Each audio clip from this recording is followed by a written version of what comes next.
Dear God, this game is so exceedingly insufferable that even simply watching someone else play this dumpster fire is a form of torture all its own. It's hard to overstate what a failure this game is in terms of writing, characterization, and gameplay. Every character is obnoxious far beyond the point of absurdity, except one. At least until he randomly goes crazy and turns into a cartoon villain. The goals and motivations of pretty much everyone is nonsense, and a good 90% of the main story either feels like filler or is simply filler outright. The game starts at Saints HQ, in the middle of a party, as an aged businessman comes to make a deal with the Saints. You're given the character creation screen, after which your character records a video, essentially trying to recruit more people into the gang. The video then glitches as your character's body is being dragged away. Your character is known only as the boss throughout the game, so I'm simply going to call them that for the rest of the video. The boss is tossed into a grave and buried alive, with a giant mound of dirt on top of them, and their phone left on top for some reason. Cut to a few months earlier and the boss is watching the orientation video for Marshall, a private military company that they're working for, because the boss is interested in their healthcare plan. Why are you watching that now? It's the orientation video. I know what it is. Why are you watching it now? Well, I mean, we're about to be shot at, so I figured it couldn't hurt to brush up on our healthcare package. Which wouldn't be in an orientation video. This is interrupted by the boss's commanding officer. There's a bit of a back and forth, but it's unimportant. It's basically just establishing the tired old trope of a horrible megacorporation that doesn't care about its employees in the slightest, and that the boss is an annoying jokey jokester who won't shut the f*** up. It's the boss's first day working for Marshall, and the first assignment is to take down the Nawali, the leader of what's supposed to be an incredibly dangerous gang, I guess. Your squad immediately gets blown to hell, and the boss is knocked about by several explosions. This is a wacky cartoon world, so I'll ignore the fact that these blasts will have liquefied the boss's organs. Instead, I'll simply point out how shit the animations are. It looks like the boss is doing stunt diving for a low-budget B-movie, rather than actually being thrown about by the blasts. You kill some generic nameless goons, most of whom conveniently stand next to highly explosive objects in a bombastic set piece, as the boss constantly talks back to their commanding officer, Gwen. This goes on for the duration of the mission, and rather than coming across as endearing, it only proves the boss to be an utterly insufferable shithead who can't read the fucking room. It would be one thing if the boss was actually saying something funny, but it's all just the lowest tier quips essentially being spammed at you. Better hustle, newbie. Bravo team is ready to move in. I'm not exactly pausing for tea time here. Newbie, you still alive? You sound like who lost the pool. Yeah. You lot? The wrong multinational private military corporation. Hey, this may be a weird time to ask, but do we get hazard pay? You get a performance bonus for outstanding work, if you survive to collect it. Righto. Just trying to understand the pay structure. Gwen, hello, do you read me? Newbie, you're still alive? Yeah, I hear that a lot. The Nawali's hold up in the saloon up ahead. Rendezvous with the rest of us and we can box it in. In a minute. Gonna clear out some goons first. I gave you an order. It's on my way. Besides, we don't want them coming up behind us later. Fine. But next time I give an order, the only words I want to hear are yes and ma'am. Got that? Yes ma'am. This is what happens when you defend stupid silly bullshit, because previous entries had some silly elements to them. It lowers the bar to the point you need an excavator to f***ing dig it up, which is actually a pretty great way to describe Saints Row 2022. I've always found it extremely irritating that some people see something silly in a game or movie and just give it a carte blanche pass on any stupid or silly bullshit that the series may go on to do in the future, no matter how absurd it gets. While the first two Saints Row games absolutely had silly and over-the-top elements to them, it was restrained to the point of essentially being a Grand Theft Auto clone. So what's in here? Guns? Money? Some uncut shit? Shoes?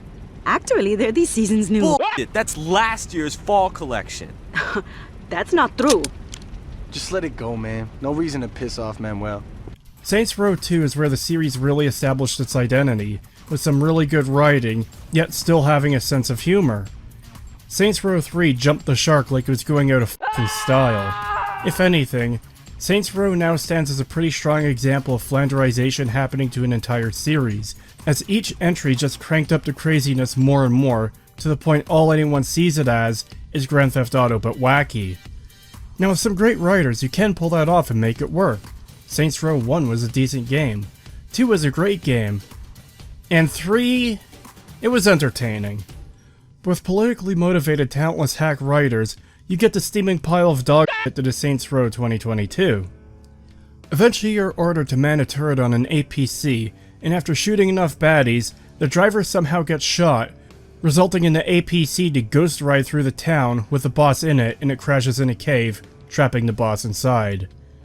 What I want to know is, how the hell were they able to shoot the driver? It's an armored vehicle, it's in the f***ing name. They're not exactly easy to shoot through. The boss eventually catches up with Gwen, and after a firefight, you're sent in to flush out the Nuale, who easily escapes from you. Back outside there is a VTOL that is for some reason hovering at roof level with the building, even though there's no reason to do this, and only serves as a security risk and a danger to everyone. No, not because he's hovering 30 feet off the ground, but because you can apparently hijack these things from the outside like it's nothing. The Nuale jumps onto it from the roof, opens the hatch, and throws the pilot out. How absurdly f***ing convenient for him that the VTOL that had no reason to be here was hovering at a height he shouldn't have been, near a building he shouldn't be near, and that this extremely highly advanced piece of military equipment had the absurd design flaw that someone could just open the cockpit from the f***ing outside while it's running. The boss has the bright idea to throw a grappling hook from the APC onto the VTOL before it takes off. Look, I'm no military expert, and Saints Row is so far outside of reality that it can probably be classified as fantasy, but that is one chonky bird. There's no way hooking an APC to it is going to stop it. This is also once again the boss acting like an idiot, because we need our bombastic bullshittery in this game, I guess. The VTOL takes off with the APC with the boss in it. It eventually hits a natural arch and gets caught, preventing it from flying further. The boss slides down the cable to land on the VTOL. They try to get the Nuale to give up, but naturally he angles the VTOL so the boss will fall off instead. Luckily, the boss grabs onto part of the vehicle so they don't fall off, because fighter jets are so well known for having indents deep enough to grab onto and reduce how aerodynamic it is. While holding on, you've got to shoot some of the Nuale's gang members, and this whole portion of the mission just feels like an on-rails shooter. Like the kind you'd play in arcade like 30 years ago, where once you kill enough enemies, the vehicle spins around to show more enemies running out. You then get a cutscene of the boss fighting the Nuale, in which he immediately kicks their ass, but the boss ends the fight by kicking a gun into the engine, causing the VTOL to careen out of control and crash next to where it first took off from. Wait a second, how did the gun even fit into the vent for the engine? Oh, they just shrunk the model, because even the developers realized how fucked this was, but made no actual attempt to fix it. The Nuale grabs the boss, somehow completely forgetting that this old west town is full of martial soldiers. They finally get him to surrender, with the boss pathetically choking out, I caught him! Not even half an hour into the game, and I already want every single character I've seen to swing from a fucking tree, especially the boss. After dressing your character in whatever clothes you please, Gwen shows up with your performance bonus. The envelope is empty because the boss f***ed up and endangered people. At least that's what would have been said in a good game. Instead, it's simply because you didn't follow orders. Gwen even says that had the boss been in charge, it would have been an inspired decision, even though it was reckless, stupid, and only served to endanger everyone. Gwen puts the boss on notice: fall in line or find a new job. You then get to drive home as the boss angrily yells fuck over and over again, because that's how being mad works, I guess. No! Stop! Fuck. Ah! They're waiting for you, Gordon, in the test chamber.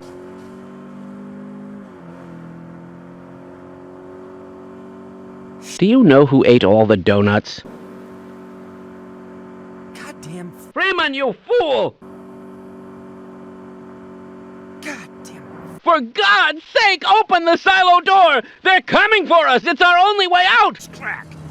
Well, what your character says exactly may depend slightly on which voice you picked. If you pick the southern accent, he'll say balls over and over again. Fall in line. Balls.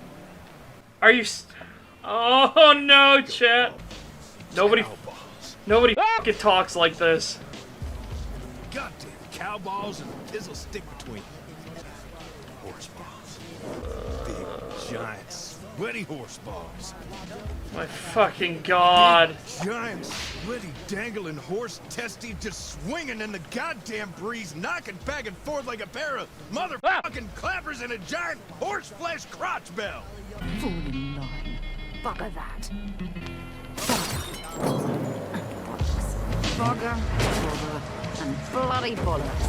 Bugger, bother, and bloody sodding bollocks.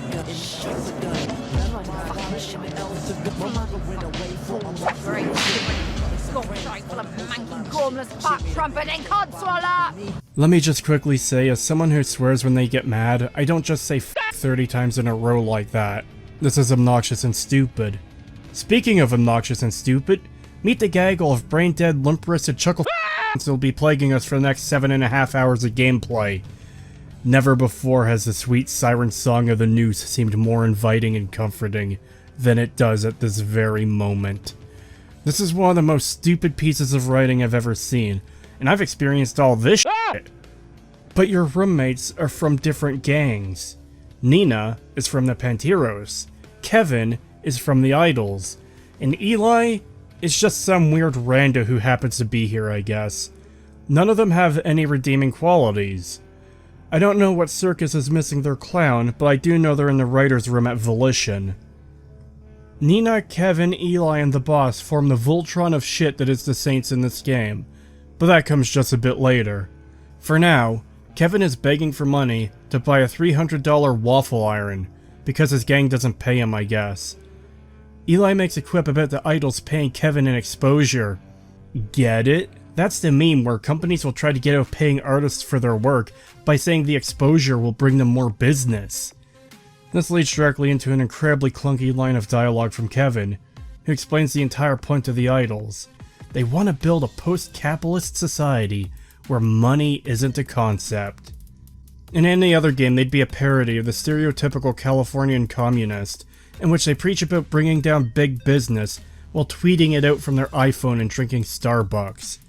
Because the writing is so piss poor in this game, however, they end up being a contradiction and no one ever seems to acknowledge the hypocrisy, and that the Idols will talk about bringing the corporate machine down, while at the same time driving expensive upper-class highly modified cars, as well as the jet skis and even a yacht.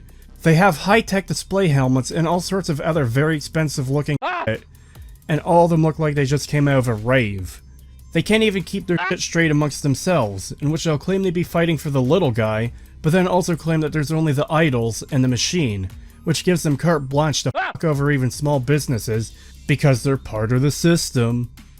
As for gang activities, they're on about the tier of vegans protesting outside of Burger King, or low-level eco-terrorists, in which they'll hassle people and steal petty shit because they think it accomplishes their goals. Not to imply they aren't violent, they absolutely are, but the main point is that they don't seem to be actually doing anything to advance their goals, and they're only f***ing around and partying in this one town that exists within the game.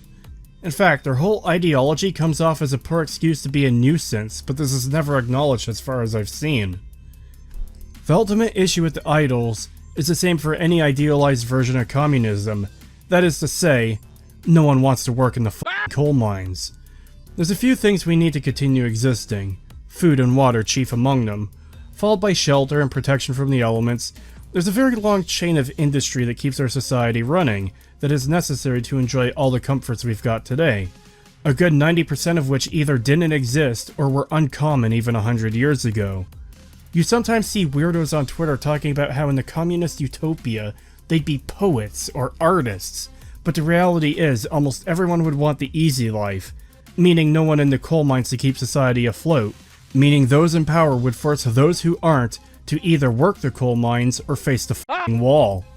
Otherwise, you face a total collapse of supply chains and energy production and other such things. If no one is working the oil rigs, we don't get gas or diesel. Without these two fuel sources, farming equipment won't work. nor will most methods of transporting goods. Now the big cities no longer have a sustainable supply of food. See the problem? As high a life as the idols seem to like to live, it would be impossible to continue it the moment they achieve their goals. Who would make their stupid display helmets? Who would make their weapons? Their cars? Where would the materials come from? You can only steal so much until we return to the issue of who is going to work the mines. The idols don't work, so they steal a car. They want to modify it, so they steal the parts. Maybe they go so far as to acquire both the skill and equipment to make the parts themselves. But where are the base materials going to come from? Now granted, the game does repeatedly treat them as though they're a joke. But then why in the world would you make one of your main enemy factions this stupid to the point everyone seems to think they're idiots? It only serves to undermine them as a threat, rather than a gang that is malicious and vengeful, violent, ruthless, cunning, merciless, callous, or cruel. It shows us a gang that isn't taken seriously, that everyone thinks is a joke, and the only reason they ever pose any kind of threat is because the developers gave them guns, rather than them actually filling a role within the world that justifies the level of power and influence they have. The gangs from the original 2 games never felt like a joke. They were a force to be reckoned with, intent on wiping out their enemies, which was frequently you and the rest of the Saints. Meanwhile, the idols spend their time stealing cheap kids' toys from McDonald's, stealing packages from porches, and taking selfies mid-combat. Which brings me to their special enemy type. This f***er with spinning glow sticks that gives them an immunity to bullets. Yeah, I don't get it either. Apparently plastic tubes with neon-colored gel can withstand and deflect gunfire. They're more irritating for this fact than anything else. At least they're not immune to rockets. When they stop spinning, they'll throw one of the glow sticks as a ranged weapon, and it actually boomerangs back to them even though there's nothing obvious that would make them return. This is only a very brief window to shoot though, and even on the easiest difficulty this will take a couple cycles to fully take one of them down. This doesn't make them a difficult enemy, just tedious and annoying to fight. As mentioned, they will also sometimes stop to take a selfie, because that makes total sense when someone is shooting at you and trying to kill you. Anyways, Kevin pressures him into donating a few bucks, and is upset when he only gets $35. Immediately, Kevin is shown to be an entitled piece of shit, expecting his friends to pay for his shit because he decided to work for a gang that doesn't believe in money. This is a group of people who not 30 seconds from now are explained to be very poor, with the 4 of them combined not able to cover the rent on their own. Partially because the boss's dumb ass lost their bonus pay by ignoring orders in a military organization. We then get the boss complaining about needing the job to pay their student loans. Okay, I don't have to love it, I have to pay my student loans. Amen. Yes, that's really how inane this game is. My absolute favorite part of any game about being in a gang is paying off student loans. The best mission in San Andreas is when CJ had to drive down to the bank to pay off his student loan. At least this game has a fairly accurate depiction of people with college degrees.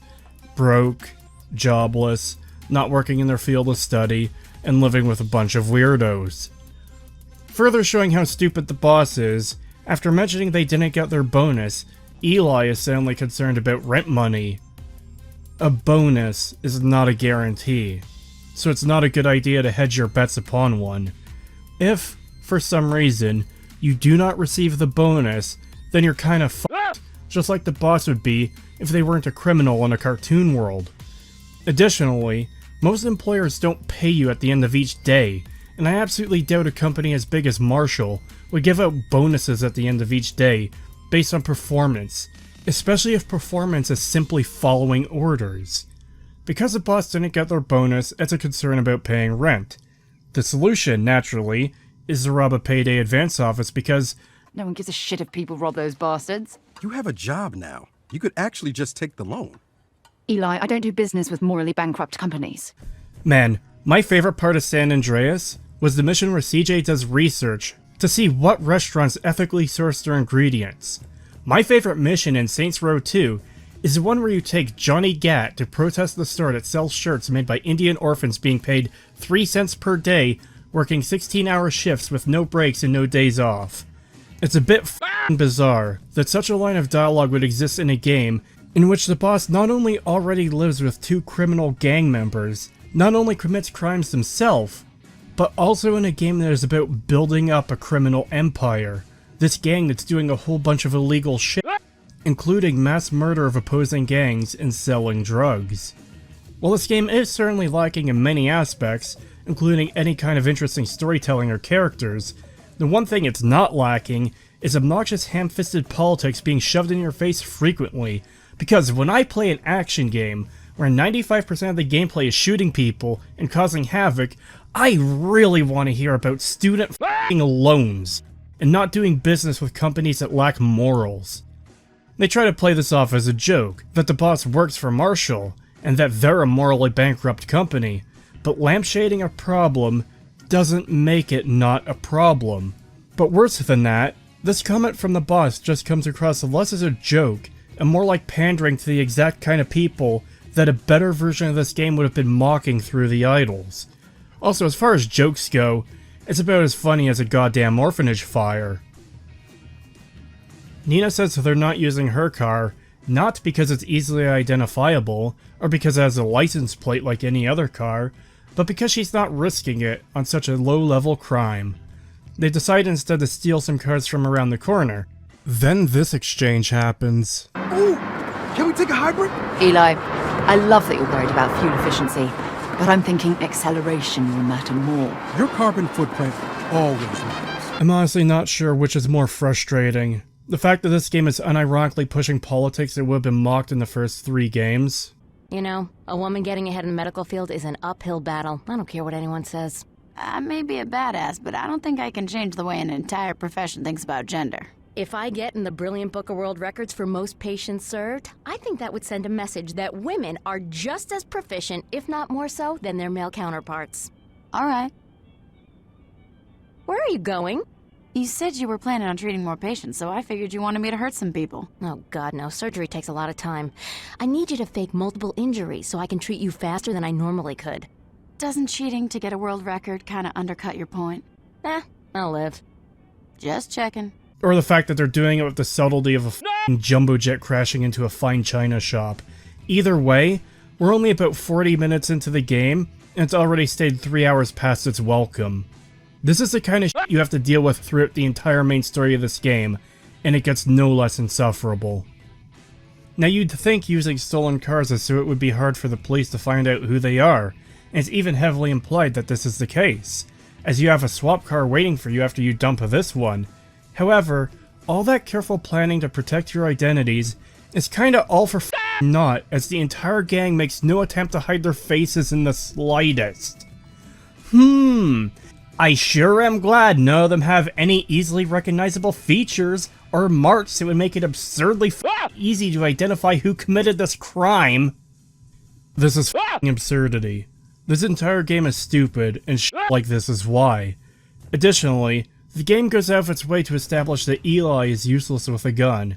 You got one of those for me? You really want one after last time? I am not the first person to accidentally shoot a friend by dropping a loaded... Yeah, okay, I don't need a gun. Yeah, this is a gang that can really get shit done. It's briefly implied that the guy running this business has some thugs working for him, and that this robbery could bite you in the ass, but Kevin knocks him out in one punch and there's never any follow-up to this. After stealing the cash from the safe, you then have to escape the cops, while Team Brainiac returns to the apartment. During this part, you're taught how to side-slam into cars beside you. No, it's not using the controls normally to push them to one side or the other. It's a sudden jolt to the left or right to knock cars off course. Well, I see normal physics isn't part of the itinerary today. I guess they wanted solo combat in vehicles to be more interesting, so they invented this mechanic. But it's just kind of dumb, especially when you could screw over those chasing you fairly easily without it, and especially considering the vehicles are made of paper mache. It also doesn't make sense from a world perspective. It doesn't seem like the boss is jerking the wheel one way or the other. It seems as though the car has something installed in it to make it suddenly jolt to one side or the other, and because this ability is almost always available to you, that therefore implies that every vehicle has whatever mechanics installed to allow this to happen, yet no one ever seems to use it against you. While I'm at it, I want to talk about the power slides quickly, as they're just as absurd and broken. Power slides in Saints Row 2 largely depended on vehicle speed and weight, with lighter cars able to do it far more effectively than a very large truck, for example. It was somewhat realistic in its depiction, with a fairly realistic degree of momentum as you brake to take a corner. In Saints Row, the power slide is stupid and cartoonish, like the rest of the game. Now I had the suspicion that the power slide would go on infinitely, but I didn't really have a way to prove it, as there was always obstacles in the way. But while getting extra footage for this part of the video, this suspicion was proven true. You can power slide infinitely, as long as you hit no objects that will stop you, and as long as you never gain air, which will kill your momentum. I got into a power slide in a flat area, rigged my keyboard to hold the necessary buttons down, and walked away. This continued until I stopped it. Over 7,000 seconds, which is over 116 minutes, which is nearly 2 hours. Now I can't find a large enough flat area to test this with every vehicle. The fact that one vehicle does this would heavily imply the rest would as well, given the appropriate amount of space. It's like the vehicle's being propelled sideways when it makes no logical sense for it to act in this way. Worse yet, it doesn't seem to matter which vehicle you use either, as even buses and big trucks will do this, as the natural laws of physics just warp around the stupidity aura of the boss. Once you lose the cops, you go dump the stolen car and swap it for a clean one, only to find the Panteros have stripped it. After killing them, you hop on a bike and the cops catch up with you. You flee into the desert to try and lose the cops, but you fuck up and get trapped on a bridge. It's all over. The boss goes to jail for the next 247 years. I wish. Instead, this absurdly fucking stupid bullshit happens. Freeze! Down on the ground!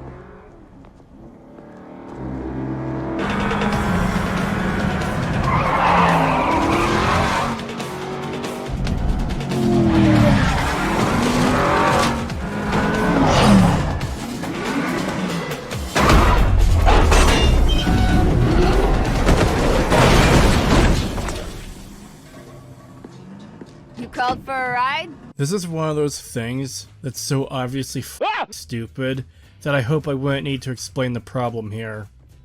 But I will anyways. This is just a total abortion of physics in every way possible. First of all, she drives straight off that ramp, which means more or less the car would land on the ground on its wheels. You can get a car to go vertical like that sorta, if 2 wheels are on the ramp and 2 aren't, but that also f***s up the kind of air you can get. Neenah's magic f***ing car defies physics and turns mid-air to land with all 4 wheels on the billboard. This is just stupid and impossible. The wheels just f***ing magnetize to the billboard. Worse yet, she comes to a stop, as though she's on the ground. What would actually happen is that the car would either go through the billboard, or it would bounce off and crash into the ground. Immediately. Gravity is a force that tends to act pretty f***ing quickly, and doesn't have the habit of waiting around or forgetting to do its job. The force of this car isn't enough to break or even damage the plywood or sheet metal, but it instead snaps the bolts holding the support beam, causing it to fall where the cops are, at the end of the bridge, and quite conveniently, Neenah's car remains superglued to the surface of the billboard as it's falling. Again, this would not happen. The game treats us like a cool moment, but it's about as cool as a gonorrhea diagnosis.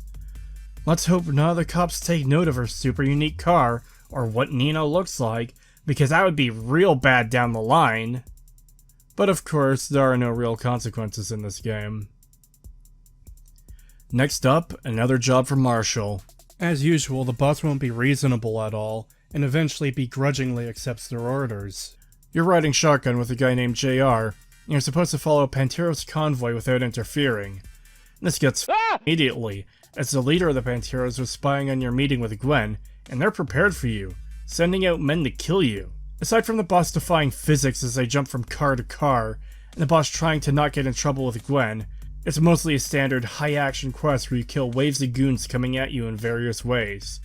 When Marshall's drone is destroyed, Gwen gives you the okay to go for the convoy yourself. Why did Sergio randomly look up to see the drone? There's no way he would have heard it. over the sounds of the convoy, the shooting, or even his own truck. The boss stops the convoy and ends up earning a promotion. Apparently the Panteros had a lot of priceless ancient artifacts, and somehow none of them got damaged when this happened.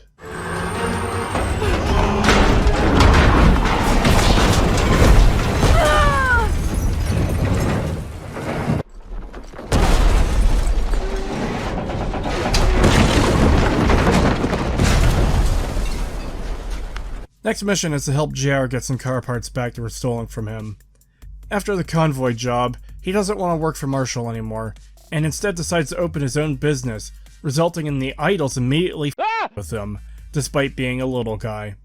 As mentioned, they have a very you're either with us or against us mentality, in which they don't actually care about bringing down corrupt megacorporations, but bringing down all businesses, as they're all a part of the machine. Thing is, they belong to one of the little guys you say you fight for, so... There are no little guys. Just idols and tools of the system. I also don't know why JR needs his merchandise in order to build his business. Typically you get the building, then you put the merchandise inside of it. Kevin tells the boss that the idols are partying nearby. You go there to talk to some of their people under the guise of wanting to join them in order to learn what they did with the car parts. You go there, steal them back, drag the shipping container back to JR's. Naturally, it doesn't end there. The idols show up, presumably because you stole the goods they stole, so you kill them, and that's the mission.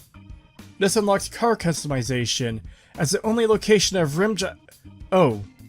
Wait, I'm sorry, I mean... Jim Robs. This derp logo isn't endearing. But more than that, why discard the amusing joke of rim jobs for the car customization location? Was the idea of a place named after eating ass just too offensive for this game series full of offensive humor, where you're constantly murdering people? This ain't the only victim either. Freckle Bitches is now simply called FBs, and is only ever referred to as such as far as I've seen. Why the f are these jokes a bridge too far, and needed to be eradicated like any standards this company had for previous games? Yeah, sure, it's a game where you literally murder hundreds upon hundreds of people, and your gang sells drugs, but the name of a car modification shop being a joke about eating ass because cars have rims is just too far. Same goes for Freckle Bitches. What, is the issue that a fictional female mascot in a fictional world called a bitch? That's double fictional! She is fictional within the already fictional world of Saints Row! The next mission is one for Marshall, in which you're head of security at a museum that is displaying the recovered artifacts and something called the Hummingbird Codex. Rather than playing it coy, I'm just going to cut to the chase. The Hummingbird Codex is a MacGuffin and nothing more. Marshall, the Panteros, and the idols all want this thing. It's supposedly extremely valuable, and it's never explained why so much attention is put on it, or why everyone cares about it. The Panteros show up to steal it back, and as you shoot your way to the Codex to defend it, the idols arrive as well.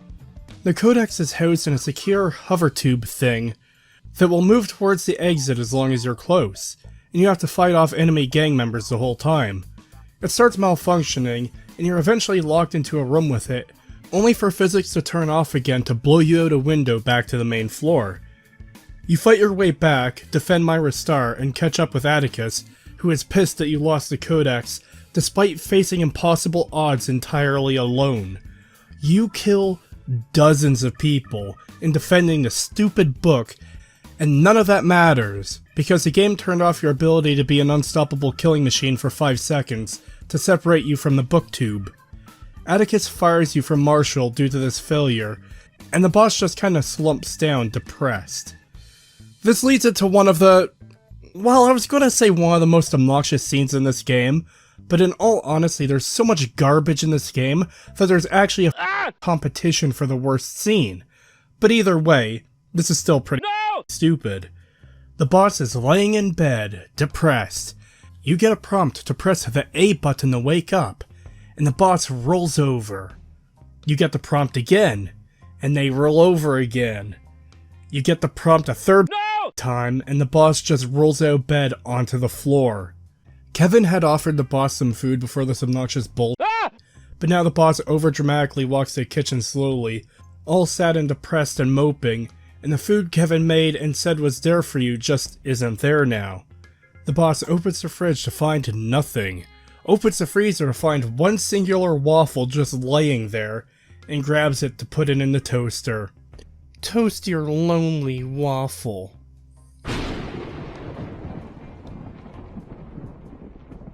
The boss then overdramatically fiddles with the toaster as it's not working and getting even more sad, and finally gets the waffle to stay in, only for it to fly out and onto the floor. The boss sits down and then goes on a shopping spree for a bunch of knives on one of those shows where you can buy stuff live. So this isn't how depression works in the slightest. This is some of the dumbest shit I've ever seen. Yes, there are days you don't want to get out of bed, but you don't roll back and forth and onto the floor like that. Depression is like a weight on your soul, dragging you down, making you miserable and sapping motivation out of you for the things you want or even need to do. What happens in the game comes across more as the boss trying to squeeze sympathy out of the roommates by acting overly sad, and the second the boss realizes Eli and Kevin are in trouble, they're instantly over it for the rest of the game. Also, buying random knives on TV because they just so happen to be there? Really? No! Really? I've heard of people trying to fill a hole in their lives by spending money, but usually it's something they personally find interest in, or something they like.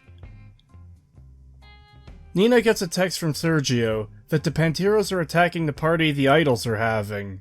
Keeping with the trend of making these characters completely insufferable, they don't realize immediately that their friends could potentially be killed here, but instead laugh it off initially, until they have that oh f*** moment of realization that should have happened the moment the text came in. Eli ends up getting shot during this raid. Too bad it wasn't in the fucking head. The boss and Neenah rush to the party, with Neenah quitting the Panteros even though I don't think leaving a violent street gang is so simple. And they fight through the Panteros to get to Eli and Kevin. More idols show up, including one of their leaders. Yeah, I haven't really talked about them yet. Rather than just having one leader, the idols have what they call the Collective. Nameless people wearing these dumb helmets, each one with a unique display. Those Panteros should have left the party crashing to the experts. But it looks like we missed one. Looks like you're gonna back off. No. They're cool. They're with me. If they're with you, then you get to kill them.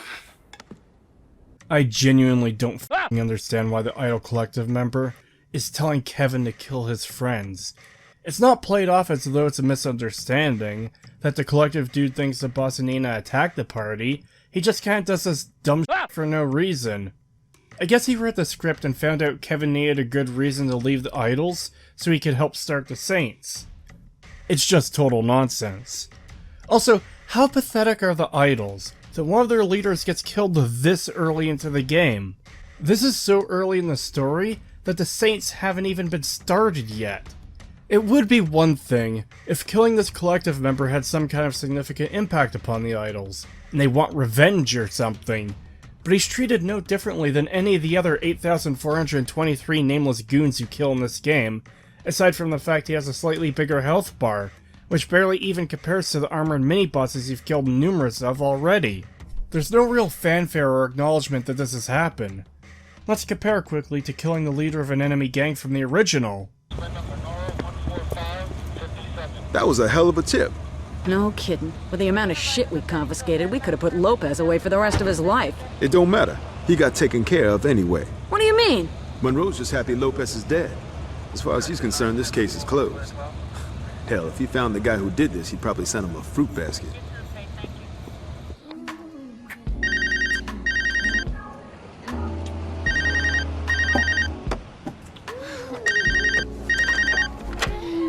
Hello. Hey, Victor. Mira, I'm in the middle of something. What? What? Victor, listen to me very carefully. I don't give a fuck about the drugs. I don't give a fuck about Oruela. What about Manuel? Mira, mujer, cállate el hocico. Who did this to my brother? What about Hector? Luz, por favor. Okay, you're right. You deal with the Saints, I'll handle the Colombians. If Manuel is behind this, yo le voy a señalar a él porque la familia López somos los más fuertes. Sure, the Los Carnales. It's not the Los Carnales, it's just the Carnales. Los means... fuck it. They're not super deep or complex. They're very straightforward villains. Hector is a smart, calm, cool, collected one, for the most part. When things start going wrong and they look bad in front of the Colombians, he does get frustrated. Angelo is frequently shown to be extremely temperamental, so it sets up a weakness to exploit, to pit their Carnales against the Colombians, especially since there already seems to be some friction there. So you're sent to assassinate Hector while he's doing a deal with the Colombians, resulting in Angelo taking over and getting sloppy, attacking the Row as he's losing his grasp of power over the city, as you continually take territory from his gang. Again, not super deep, not super complex, but there's something there, and it's handled logically in terms of writing quality. But most of all, at least it's there. Do the idols even know or care that you murdered one of their leaders? No. In fact, when they attack the church later, it seems less like any kind of revenge, and more just the idols being the idols. That is to say, obnoxious dipshits fuck people because they can. Even the original Saints Row has lines of gang members acknowledging shit that happens, such as Angelo abandoning them during their attack on the Row. Sure, the writing of the originals isn't quite as good as Saints Row 2, but it was still intelligently written. Shit like this is the difference between something well written and something lazily written, and this by far is not the last comparison between this game and the others in the series. Eli says to take a truck, better acceleration, to which Kevin says, what about fuel efficiency? Eli responds saying, F the fuel efficiency. It's a joke payoff that was set up earlier at the start of the Payday Loan Robbery mission. In a better setting, this joke might have been a bit amusing, maybe enough to crack a slight smile, but by this point already we've dealt with a lot of ham-fisted political messaging and sanitization of long-running jokes from the series, so to some, it might initially come across as just more pushing politics. However, credit where it's due, it does seem as though this is simply a joke. As the crew escapes, the Panteros show up in force again, intending to take them all down. The boss gets on a roof and shoots at them with a rocket launcher. One thing to note immediately is that the truck seems to be super durable, to the point that the truck's health bar is only shown when it's damaged, like any other vehicle being damaged, rather than being a constant reminder. In other Saints Row games, when you're riding shotgun and you're shooting at enemies, there's typically the danger of your own car being destroyed. This is typically the main fail state to be concerned about. Effectively taking out your enemies prevents them from doing damage to your vehicle, resulting in the NPC driver either getting where they need to for the cutscene to play, or to give you the chance to complete some kind of objective. Keep in mind, you can damage your own vehicle in these quests if you're careless. That doesn't seem to be the case in Saints Row 2022, where you're free to fire rockets at the cars scraping up against yours and blowing them the f*** apart, only to do no noticeable damage to your own. If anything, it seems as though it's more difficult to achieve the failsafe of the truck being destroyed than it is to complete the quest. You also have to listen to the stupid be your own boss motivational speech thing again. I didn't mention this earlier, but during the Payday Loan Robbery, it's established that Eli doesn't listen to music in the car. He listens to these dumb motivational speeches, and you're forced to listen to this at least 3 times throughout the game. Be your own boss. That's right. Be your own boss. One of these days, I'm going to get you to listen to music in the car. Roger McGillicuddy speaks the music of my soul. This is the second of those times. In fact, the game will frequently play music you can't turn off while missions are going on, such as during the Swearfest earlier, and during the bike chase section of the Robbery quest from earlier. The previous games saved something like this for special cases, rather than doing it nearly every time you're in a mission. It's obnoxious if you don't want to listen to this music, or worse, if it happens to be a short loop of music. This can be alleviated if you choose to disable copyright music for recording videos or streaming, which will then remove this mandatory music and replace it with welcome silence. You eventually get away from the Panteros and return to the apartment. Typically, this kind of scene happens in movies and games because a group has been doing something super illegal, but this time, the crew are arguably innocent. Sure, the boss killed like 50 people, but they wouldn't need to tell that story to explain how Eli got shot. He was a bystander at a party, and got shot randomly as it was attacked by a gang, hostile to those hosting the party, entirely outside of his control. Eli asks why he hasn't been taken to the hospital, only to get a response of, "You don't have health insurance." Get it? Because medical care in America is expensive? I am getting so tired of this shit. They commit acts of home surgery on Eli, and I guess that's just good enough. I guess it's just super lucky that the bullet didn't hit anything too vital. It was only a flesh wound. I guess it's super lucky the bullet isn't seeping lead into his system and slowly poisoning him, or that in the process of tending the wound, the 3 fuck-ups don't tear open the injury or make things way worse. Oh well, our despicable cast of snowflakes manages to patch Eli up, much to our misfortune. Finally, a character within the game has a rational thought. Though unfortunately for everyone else, they've now hit their limit for rational thoughts in this game, and it's all downhill from here. Eli realizes how bad of a position they're in, as they've just made enemies out of both the Panteros and the Idols. Yeah, maybe skip town to somewhere else that's less than this place, though I do recommend abandoning the mutant cat you guys own. Dear God, who the gave a pass to this thing to appear in the final version of the game? The boss soundly declares that they're going to create their own criminal empire. Now there's nothing wrong with a game about gangs to start before the title gang is even formed. It could have been a good idea, and worked out well, but in the approximately 2 hours of gameplay we've had so far, I don't trust any of these to make a bowl of cereal, let alone be in a gang, let alone be the leaders and running the gang. Up to this point, they've been characterized as nothing but pathetic and stupid losers who only succeed because the script says they do. Because reality constantly snaps itself in half to accommodate them. The only character of any real worth is the boss, whose entire personality is that they're good at killing people and won't shut the up with their obnoxious bullshit. The boss goes on about all their apparent good traits and points out that they took on 2 gangs at once, and walked away just fine, to which Eli says that he got shot. Eli got shot before they decided to take on 2 gangs. He got shot as a bystander, not as an active participant. Neenah and Kevin decide to go with the boss. Eli is hesitant and needs to be pressured by the boss to say yes. Next mission is about starting your criminal empire. It's treated like a joke that they seem to be missing something from their plans, primarily committing profitable crimes and having gang members. Just more evidence of how inept these people are, that they feel the need to write this basic down. Again, this comes across as a bunch of dipshits playing pretend. And now that I think of it, this scene was probably just a recreation of the writer's room when they were working on this game. The clown crew decides they need a base of operations, as it's a bit embarrassing to use their apartment as their gang headquarters. You saying we're not legit already? Oh, I love you, but I'm allergic. Yeah, point taken. Look, I know I keep repeating it, but that's only because it's a constant issue with this game. These people aren't threatening or intimidating at all. I don't get the impression these people would shoot you. I get the impression they'd angrily make a 20-tweet long thread about how mad you made them as they rally their followers to mass report you to get you banned from the platform. It's utterly pathetic. You saying we're not legit already? Oh, I love you, but I'm allergic. Yeah, point taken. Hey, not to be pushy or nothing, but how about you get me out of this fucking chair?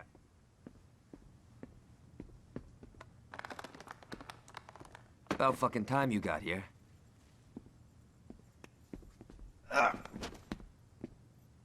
Where's Green?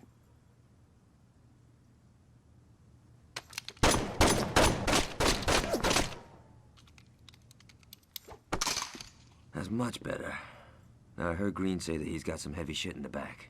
I'll have some of our boys roll on over and bring the hardware back to the crib. Neenah suggests the old abandoned church over on 3rd Street. There's an old church near Fort Cullen.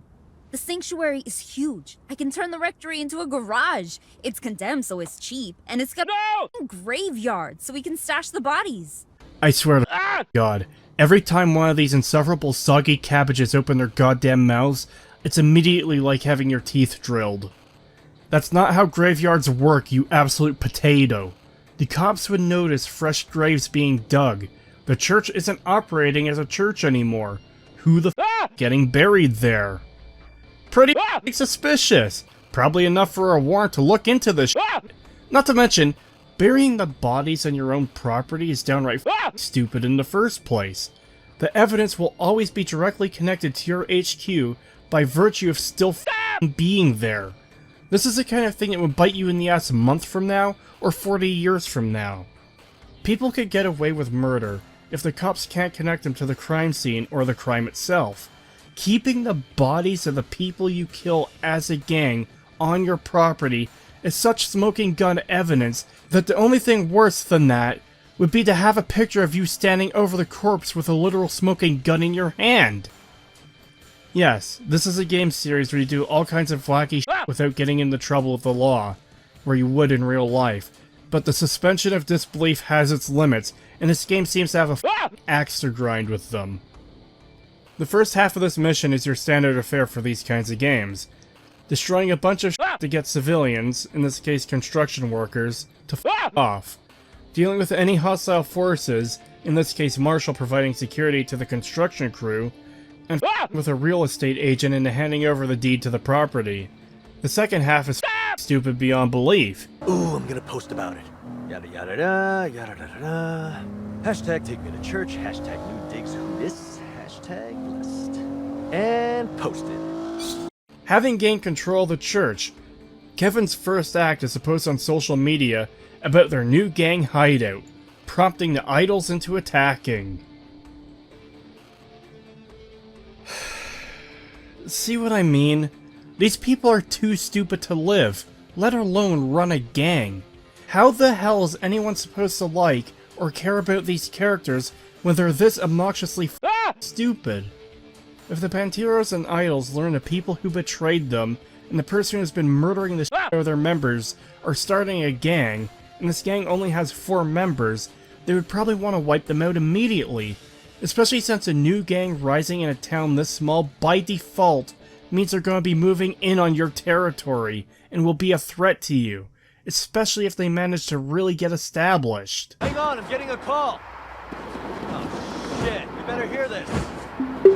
Hi, Kevy. We saw your post. Congrats on the new digs. We adore your takedown of that gentrifying dick. Who is that? Collective. The idols want to throw you a housewarming party. Fuck. Their parties get violent. No thanks. I wasn't asking. Duh. See you soon, Kevin. Originally, I had written into the script for this video that the idols are obviously using party as a euphemism for attacking and trying to kill them. But I realized that might actually be giving this game too much benefit of the doubt, considering Kevin's response isn't one of fear of an attack or retribution for his betrayal in killing one of the collective, it's, oh no, their parties can get violent. It's a pretty bog standard raid with no real issues on its own, aside from all the obvious factors, the characters and gang involved, the stupidity of the whole situation, the mediocre gunplay. After wiping out the idols attacking the church, Neenah lifts a board off the floor to find a fleur-de-lis, and they state they found their logo. The boss looks at the painting of an angel, all inspired, and decides that they will be the saints. Okay, so while angels can be saints, I very much doubt the average person knows this. I don't believe for a second any of these worthless chuckle would know this. It comes across as a bit bizarre that you'd look at a painting of an angel and decide to call yourself the saints, rather than the angels. But either way, this is the origin of the new 3rd Street Saints. Rather than the boss being inspired by the painting of an angel, it could have just been the obvious connection. Our base is a church, and we are the saints. Not to mention, how is the church on 3rd Street? Why is it called 3rd Street? I know this sounds incredibly pedantic, but nobody does street numbers at random. There is always a logical reason each street is named the way it is, especially with numbers. Hell, it's how you can find places in major cities like New York so easily, because the number system is laid out in a logical way, so you can find wherever you gotta go. Yet here we have a church just out on its own with no logical reason this would be called 3rd Street instead of any other name. It's worth mentioning right now that we are 9 missions into this game, and the main story only has about 21 mandatory missions.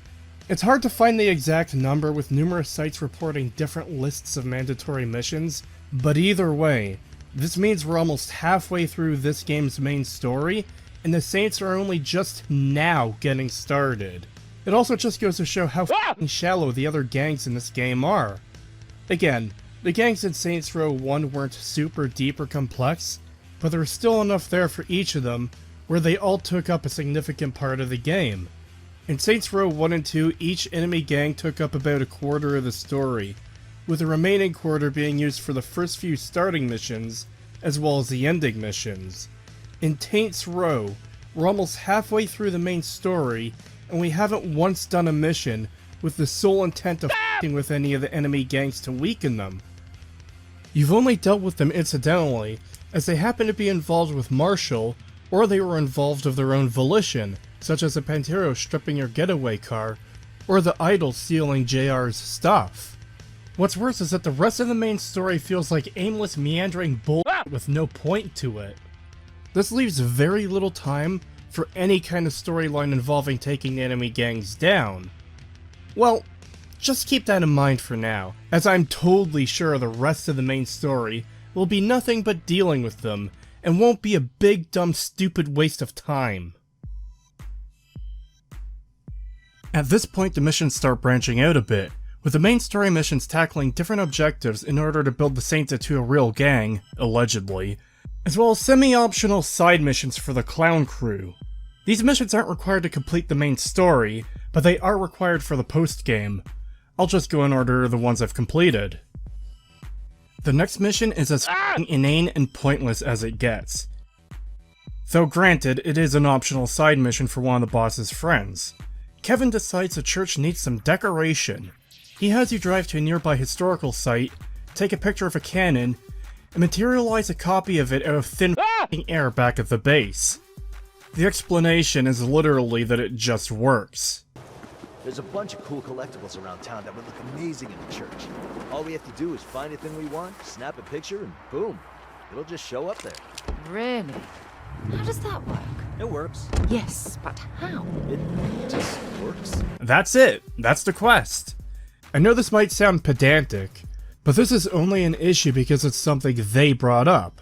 I wouldn't have thought twice about it had they not tried to explain it. They do end up discussing a 3D printer, as the boss mentions it, but that's never confirmed that this is where the items come from, especially since they seem to be exact duplicates aside from a slight texture change. They also go over their way to tell you how much of a massive slut Kevin is, because he's bisexual, to the point that people get all his past partners confused for one another, because he's just had so many. Remember Teddy? Your ex? The bloke with the ponytail? Other ex-Teddy. The woman with the mohawk? Look, being bisexual doesn't mean you f*** every living thing that moves, but the people behind this dumpster fire of a game couldn't keep their politics out of it, so why should I expect those degenerates to keep their sex lives out of it too? Or maybe they're just using the worst stereotype of bisexual people, because they're about as creative as a f***ing brain tumor. And I'm not saying it just because of this bit of dialogue, it's referenced a number of times throughout the game, always with different people from past relationships. Oh, and in case anyone decides defending this by referencing a certain other character, I'll get to that much later. Next we have to build business connections for the Saints. I hereby invite you to the inaugural meeting of the Saints Board of Directors. Oh, that's rather corporate structure, isn't it? There'll be donuts. Be right there. I mean, first off, the boss is right. Why is a criminal gang being treated as though it's a corporation? Second, really? Donuts. Do the writers think this is quirky or funny? Or are they intentionally making this experience as painful as possible? Oh, come on, man. We want this thing to be more than a street gang. We want to be an organization, an institution. And that means we need to have our fingers in more pies. I don't know how you could take a game all about making your own gang and make it sound as fucking inane and boring as they are right now. You could have done anything, and instead you went for the stupid, overly professional corporate structure bullshit that only continues to make your characters look more pathetic than they already do. What happened to simply working towards taking out your enemies in an intelligent way? Fingers and more pies? What do you mean, more pies? They've got no pies right now. They're entirely pieless. They're just a bunch of assholes in an abandoned church calling themselves a gang. The boss goes off to recruit JR, who agrees to join if he will get the Panteros off his back. The boss leaves without even asking what they're doing, resulting in the boss calling him on the way to the first group of Panteros that you're gonna fuck with. Essentially, they're trying to put him out of business. But why? Do the Panteros operate a legitimate car modification business and see him as competition? Or are they just doing bad guy stuff because they're bad guys? We just don't know, until we do find out, and it's so much worse. This mission has you harassing numerous Panteros hangout spots, including taking a monster truck and crushing their cars and car parts, because that apparently really makes them mad. Feel free to blow up their cars too. Panteros get real bugged by that. I'm sure going out of your way to piss them off as much as possible totally won't have any negative consequences whatsoever. During each encounter, the boss will yell for them to stop messing with JR. In case I haven't mentioned it yet, all these characters are irredeemably f***ing stupid. Tell Sergio Jim Rob's garage is under the Saints' protection. Oh yes, I'm sure this massive gang is f***ing terrified of a gang of only 4 people, only one of which is competent at killing anyone, and one of which doesn't shoot at all because he's pathetic. A dangerous, violent gang is trying to run a lone man out of business. How might they react to someone being sent to kill them and damage their highly valued property? Would they just let that go, or would they retaliate? Apparently no one considers this, as JR is surprised when they show up and forced to kill him. Only thing left to hit is Derek's HQ. It's down on the corner. Oh, hell's bells. You gotta get back here. Derek and his crew just rolled up on me. This is what you get for fighting back, old man. The boss saves him, and that's pretty much it. It also begs the question, if they wanted to end his business, why not just kill him? They're a violent gang who have no issue with killing. I do have to talk about this monster truck a bit, though. It will flatten cars when it drives over them. That is understandable. Cars will also flatten when they drive into it, even if it's f***ing parked. The devs just didn't even code this thing, so it would only crush cars while it was active and moving. I see the developers put just as much time, energy, effort, and care into this aspect as they did the rest of the game, which is to say, barely f***ing anything. Upon return to the church, it's explained that you now own a whole bunch of empty lots across town, because the deeds to them were in the briefcase you stole from the real estate agent. I'm not sure that's how that works, but okay. This just opens up side hustles, in which you pick an empty lot and put some kind of illegal business there, such as food trucks that run drugs, insurance fraud, and dumping toxic nuclear waste in the middle of the city. It's like this game is constantly pushing the bounds of stupidity. This is just obnoxiously stupid. If anyone is dumping high volumes of toxic waste illegally, they're not going to do it in the middle of the f***ing city like this. This is even more ridiculous when you see that this turns the lot into a glowing f***ing crater of bright green waste, as if no one will f***ing notice. Yeah, it's silly haha wacky game, but even that has its limits. Nice. You did say we need to have our fingers in more pies. I've got that covered. I spent the whole day baking my ass off. Okay, fine. They're empanadas. That's not a pie. It's in the pie family. Now I'm really hungry. Plan first, eat later.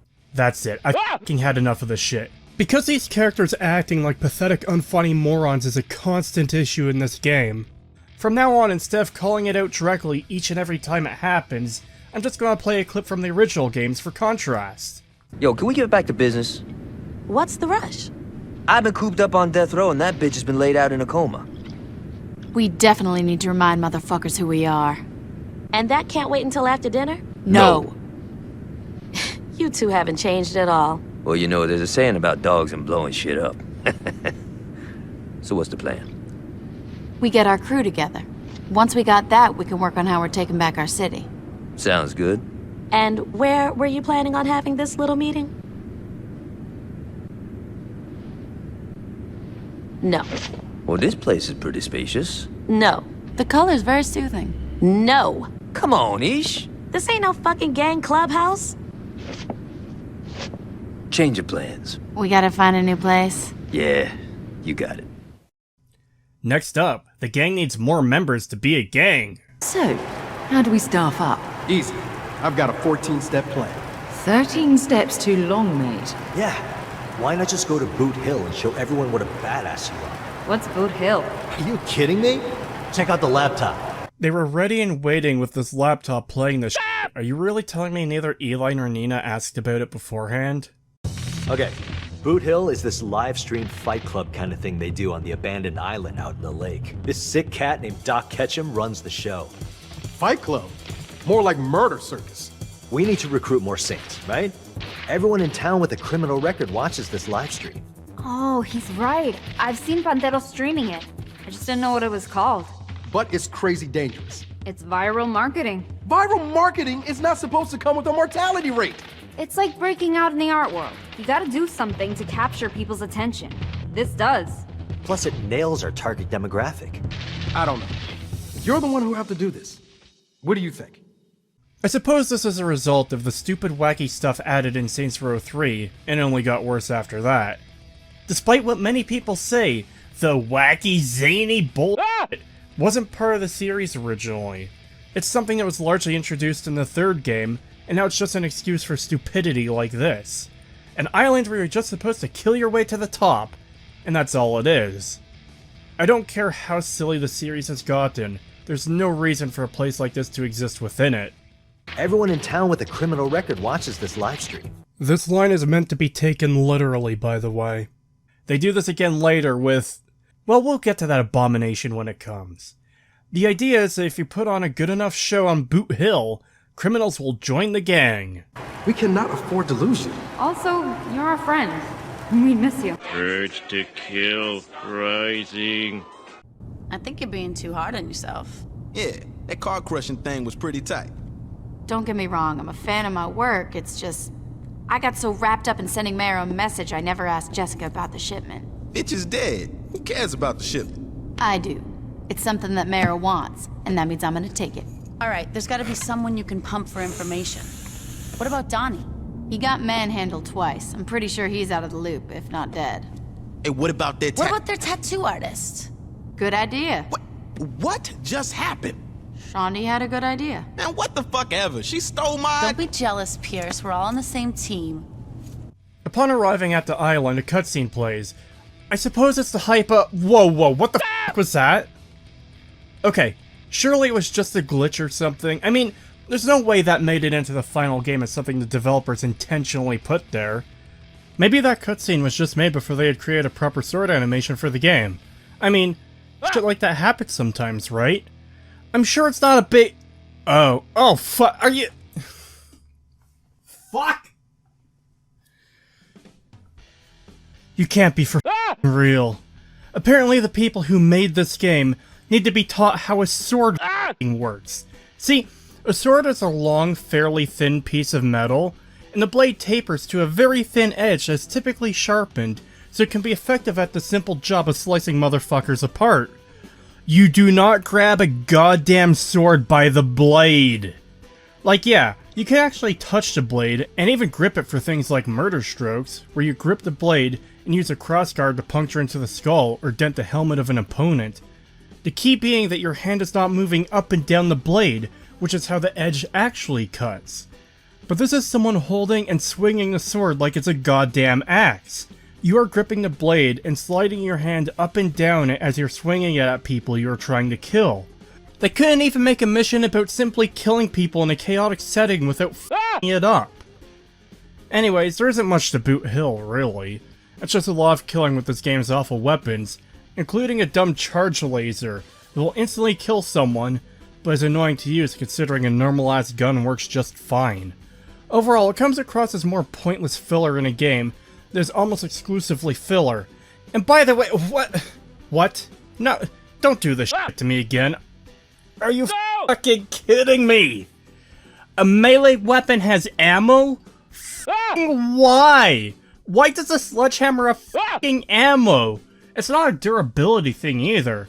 You expend ammo for a weapon that does not have any kind of ammunition, even when you don't hit anything. What in the sweet motherest of f***s is this shit? So what happens when you run out of ammo for your hammer? Your dumbass just tosses it away, even though it's still perfectly intact and still a very useful weapon. God, it just doesn't f***ing end with this game. Anyways, it's not even really explained how any of the criminals watching this show will know it's the Saints. Eli's phone starts getting tons of calls and texts from people wanting to join, but how would they know who the boss is, what the Saints are, or what Eli's number is?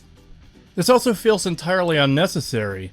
In the first and second Saints Row games, the gang started off extremely small as well, to the point they have no real territory initially, but as you start taking territory across the city, the gang just naturally gets bigger. It could easily be assumed that the reputation the Saints get as they grow and aim to take down the other gangs is what draws more people to join them. Next up is Neenah's car. I think the developers realize that they've wasted a significant chunk of this game's main story content at this point, and realize that they're going to have to give some character to the brain-dead roommates at some point. It goes pretty much as you'd expect by this point. Neenah's super special car has been stolen by the Panteros. During this quest, it's explained that if you kill a Pantero, they're dead, but if you fuck up their car, they're nothing. Shoot someone in the face, they're dead. You fuck up their car, they're nothing. I see the writers come from the glue-huffing Academy of Writing. They've characterized this gang so cartoonishly poorly and stupid that somehow messing up their car is worse than death. This is one of those problems that's so fucking obvious, it shouldn't need explaining, but I will anyways. If someone kills you, you are f***ing dead. Forever. If someone messes up your car, you fix it, or get a new one. Case in point, during this mission you interrogate a Panteros member by f***ing up his car, painting it, changing the details on it, and so forth. He breaks almost immediately. Keep in mind that his car is literally in an auto shop he seems to run, or is otherwise owned by the Panteros anyways. If spray painting his car a different color is such an issue, just paint it again. Sure, realistically it might take some time, but certainly not a fate worse than death. The Saints and the Idols were already proven to be pathetic and stupid, but now the Panteros are made to be pathetic and stupid too. Any of the 10 gangs from the original 3 games, including all 3 iterations of the Saints, would have wiped the floor with the Panteros, the Idols, and the new Saints as a f***ing side mission. A gang of literal clowns is more threatening than any of these f***ers. You find out Sergio, leader of the Panteros, has taken her car to the quarry, meaning he intends to destroy it. You get there just in time to see him push it over the edge. The boss starts shooting at him, but Sergio activated his epic cheat code to spawn in vehicles that weren't behind him a mere 5 seconds ago, so he could get away without being killed. This again raises the question of why not just kill Neenah? Keep in mind, this mission could have been done before the Saints recruited any gang members. This is simply the order I did it in, meaning the Panteros potentially had the chance to not only kill the traitor, but wipe out this fledgling enemy gang before it even got off the ground, and instead they decided to destroy her car for lulz. We then get a bunch of sentimental claptrap from Neenah about how it was her mother's car, and she wouldn't let anyone else drive it, and she used to drive her mother to chemo, and she promised to protect it, yada yada yada. I drove that car all the way here from Guadalajara. My family's so far away, you know? It felt like I was keeping part of them with me. She never let anyone else drive that car. Who? My mom. But when chemo made her weak, I drove her around. Oh, fuck. I promised her I'd take care of that car. Problem is, there's no build-up for this to have any emotional impact. This is the first and last time Neenah's family is ever mentioned in the entire main story, aside from an extremely brief mention towards the end of the game that only reuses a line of dialogue from this cutscene. My family's so far away, you know? My family's so far away, you know? All this crap literally just comes out of nowhere and is forgotten about immediately afterwards. Maybe the writers realized that having her get super upset about an ordinary car was stupid, despite making that the entire personality of the Panteros. That they tacked on this lazy, sad backstory in a lame attempt to make the audience feel sad, despite how absurdly and insultingly shallow it really is. They barely wrote a character for this insufferable plank of wood, and expect you to care with this ham-fisted drivel. Neenah is a quirky weirdo in a group of quirky weirdos with the depth of a mud puddle, and the writers thought, "Oh, my mom died of cancer, I told her I'd protect that car," would be enough to get people emotionally invested.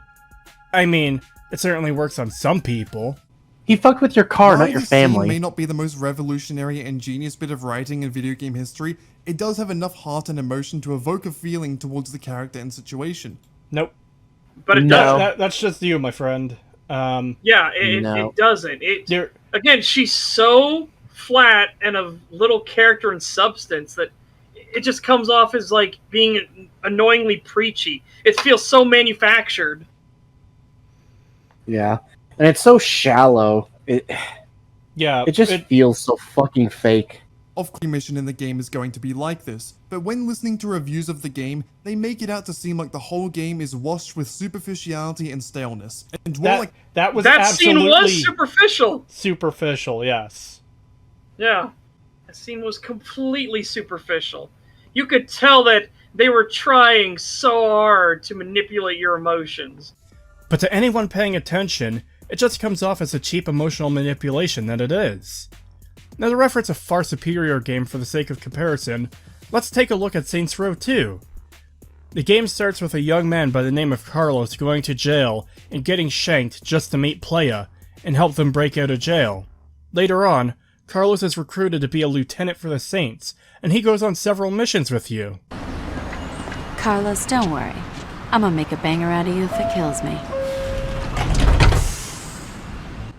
As the conflict escalates between the Saints and the Brotherhood, their leader's girlfriend chains Carlos to the back of one of their trucks and drags him through the city as revenge for putting radioactive waste in Mayro's tattoo ink, and now you have to stop the truck to save Carlos. Here's how that plays out.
Not a single word of dialogue.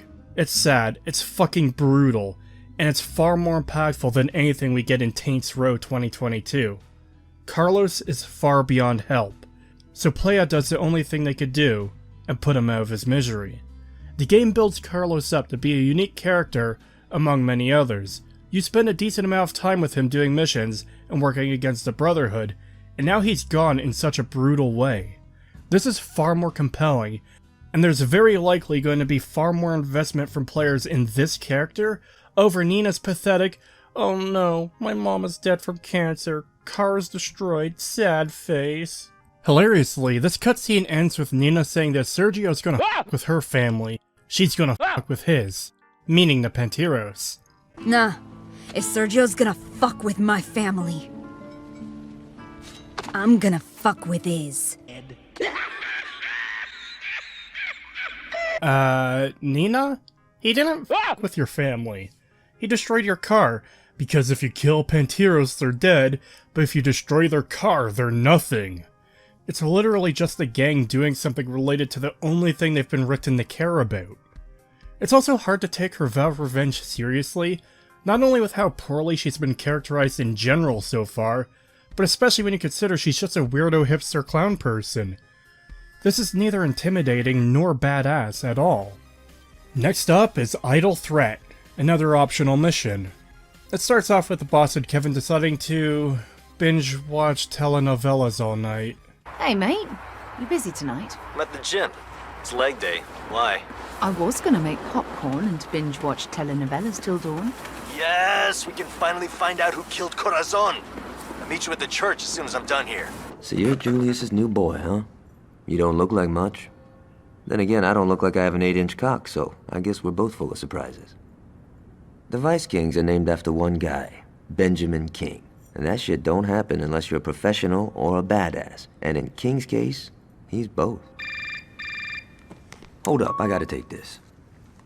Aisha! What a pleasant fucking surprise. Whoa, whoa, whoa, slow down. Okay, that's not slower, that's louder. Shit, where's she headed? No, don't worry, I got this. What's up? Some motherfuckers grabbed Aisha's sister right off the street. Shit, man. That's the 6th girl this month. We know who's doing this? Yeah, the Vice Kings. No way, man. Kidnapping ain't King style. Maybe that's Latanya going behind King's back. Don't know, don't fucking care. Now, Aisha said they were driving a yellow sedan. Tail those bitches back to wherever they go and get those girls back! The boss continues on with the binge despite Kevin not showing up.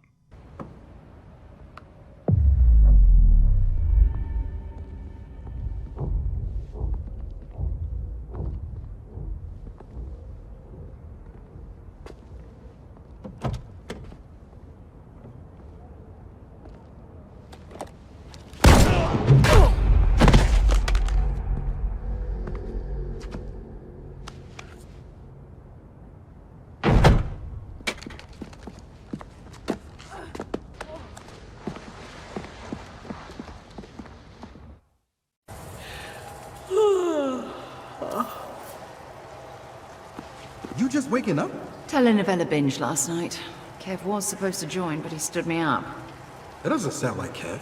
Plus, he left his inhaler here, and he's not answering my texts. I keep having to ask this question, but are they trying to make me think these characters are pathetic? It really feels like the game wants me to hate every single character in it. Characters needing an inhaler is typically done to show them being weak or lame in some way. And I think I know how I can get it. Hey, I need that to live! Even if it's not meant in a negative way, it's just got such a negative connotation at this point as far as establishing a character due to how often it's used in this way. Also, Kevin was at the gym. Why in the fuck would he leave his inhaler behind when going anywhere? Especially the gym. Anyways, this quest mostly feels like filler. You go to a bar and have a bar fight for some reason. This bar fight is random and comes out of nowhere. I can only assume one of the developers thought it would be cool to have a bar fight, like in the movies, so they put it into the game. There is no reason why the boss and the idols wouldn't be shooting at each other here. The boss finds Kevin's phone and kills a bunch of idols. Then they find an idol in a porta potty and drags it around their camp until you destroy enough shit to get him to talk. I don't know why it's a matter of destroying stuff, rather than scaring him enough to do this. Also, it just takes too long. Oh, Stefan knows about fashion, not about gangs. Ugh. Well, Stefan also knows Tanya, so you better start talking. What are you doing? I don't like this. This makes me vibrate. Wrong answer. You and your friend with the awful hair will release Stefan at once. Your bitch ass better stop talking in third person or I'm gonna drop you on principle. Hell, this game has already even done this sort of thing better. What are you doing? What are you doing? You get the info conveniently at the same time Eli finds social media posts about the idols throwing a massive party at their mansion near a giant sign. Kevin is tied up on top of the sign and the idols are gonna blow it up. There's 5 bombs to defuse, with quite a lengthy timer. When the collective leader sees they're progressing far too quickly, they remotely cut the timer to just a couple minutes. These are people you want dead, This is a sign you want destroyed for some reason. Why the hell would you give them time if you have the ability to remotely reduce the timer on the bombs? Just set it to 1 second, you weirdo! Usually a timer countdown is for something urgent. Not to imply this isn't meant to be urgent, but it's often used for enemies escaping or bombs going off that you've got placed in your car to blow something up. This is to both challenge the player and give a sense of tension and urgency for the situation. Having a character remotely decrease the timer to ramp up tension doesn't really work so well, when all it really does is serve to remind you that everyone in this game is a f***ing idiot. Why in the world would you give these people a chance to escape? Especially since one of them is a traitor, and the other one's only noble trait is being good at killing, to the point they f***ed over your gang numerous times, while being the only thing keeping the Saints from being wiped out entirely and killed one of your leaders. After freeing Kevin, you're told to jump off the sign and use your wingsuit to fly down to the mansion across the street, where the idols are. This is the first time the wingsuit is even mentioned as far as I can tell. I certainly didn't notice any mention of it earlier. It's a bit confusing at first, because you almost kind of expect some kind of prompt or something to show up before you jump, but only appears after you do. Look, I've been screwed over by games telling me to do something that seems super obvious to just do through normal gameplay, only for the game to expect something entirely different, resulting in a death. So I'm a bit gun-shy when it comes to this shit. Kevin also glides down with you, with his wingsuit. The man known never for wearing a shirt. Look, clearly logic isn't this game's strong suit. Let's just say he's part flying squirrel and move on. You start killing the idols at the mansion until the collective leader lands the helicopter. Then you kill them too. Yeah, that's the mission. Over and done with. And a second member of the collective. Just dead. Also, why the f does their helmet have a special display for when they're dead? Moving on, Neenah has devised a plan for revenge. Blow up the Forge and all of their cars. We learn that the Forge is part of this car manufacturing plant, the Pantero Zone. According to Neenah, they can make anything using this thing. It's how Sergio's monster truck that we saw get heavily damaged, or even destroyed earlier in the game, shows up in this mission. Okay, so that's not how any of that works at all. Having a forge to smelt steel is one thing, but putting that steel into a useful shape is a bit more difficult. They would need the proper molds for frames and everything, and this place just does not seem like it has the equipment to make these cars. Not to mention, simply having a forge and all these molds don't account for the fact that you still need all the other parts to make a car. The engine, the spark plugs, seats, tires, wiring. Look, I'm not a car guy. I can't name every part that goes into a car, but you get the point. There's a lot of parts that go into a car that aren't a result of simply melting steel into the appropriate shape. Having a really good machine to melt steel down doesn't automatically mean you can just build anything, but this game treats it as though it is. Neenah says it will be easy, as it's the first Wednesday of the month, so it's barbecue day, so everyone will be outside. I really don't get what this absurdly infantile take on what gangs are. What, are we going to attack them during nap time next? Maybe morning prayer? How about during their day at the beach? Or even a group therapy session? Where is the mission, where Sergio talks about his childhood trauma that led him to a life of crime, and we all have a good old cry about it as he realizes the personal issues he has to work through to become a better person. Speaking of Sergio, he's out doing collections right now, so he's out of the picture, and won't know until it's too late. Shouldn't he be the first one notified once the factory comes under attack? Also, why is the big boss doing collections? Typically you'd have people to do that for you. Your lieutenants or capos likely wouldn't even be the ones to directly go out and collect them. They'd send lower level members to do the collecting for them, literally called enforcers, as they enforce the orders of the gang. Then the lieutenants and capos would pass that along to the boss. Also, rather convenient that the gang-wide barbecue day won't be attended by the big boss, so you have no chance to kill him here. We'll get to that later. Also, Neenah never considered how you'd even get into the factory. Her whole plan is essentially they made me sad, so I'm gonna wreck their shit, but I have no idea how I'm going to do it. You steal a tourist assault chopper to go raid the base. How are we gonna get inside the Scorpion sector? By liberating a helicopter from the aerial gun range. What now? It's a tourist thing. They hire out helicopters with machine gun turrets, then fly them over the desert and shoot whatever might be out there to shoot. This is for fucking real. I know, right? Yes, this is totally wacky and weird and funny and fits in with the series perfectly. It totally isn't lazy awful writing. Why does the vent cover fall through the floor? This is pretty much a standard affair. Kill a bunch of people, blow shit up. You get to the forge room to find Sergio's monster truck there. You have to defend Neenah and press a few buttons for her while she uses a crane to put explosives into the truck, then sends it into the forge to blow up. Then you have to defend her if her f***ing AI decides to work, while she hotwires a test car to escape. In fact, she says, Now, what was your exit plan? I planned that you'd improvise. I trust you too. Which makes the car being here even more of an absurd coincidence for the sake of pure convenience and nothing else. There was no plan for escape, and there just so happens to be a car perfectly set up to ramp out of a window. I love how there's a giant collapsed piece of cement that's perfectly positioned to ramp out of here through a window, especially considering that the roof is still fully intact. My problem with stuff like this is that they could have had a ramp exist in a far more logical way. There's no reason to make it stupid like this, but they did it anyways. Just like the rest of this game. If they at least had an escape plan that was impossible now due to the factory being on fire, that would at least be a bit better. Maybe even have it so the car isn't lined up perfectly with a ramp made out of rubble with a window behind it.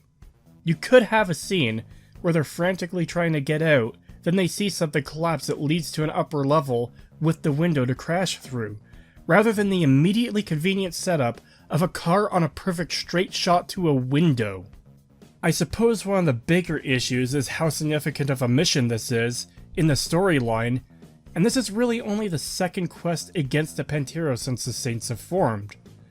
Raiding the Carnali's mansion is the second last mission, not the second mission.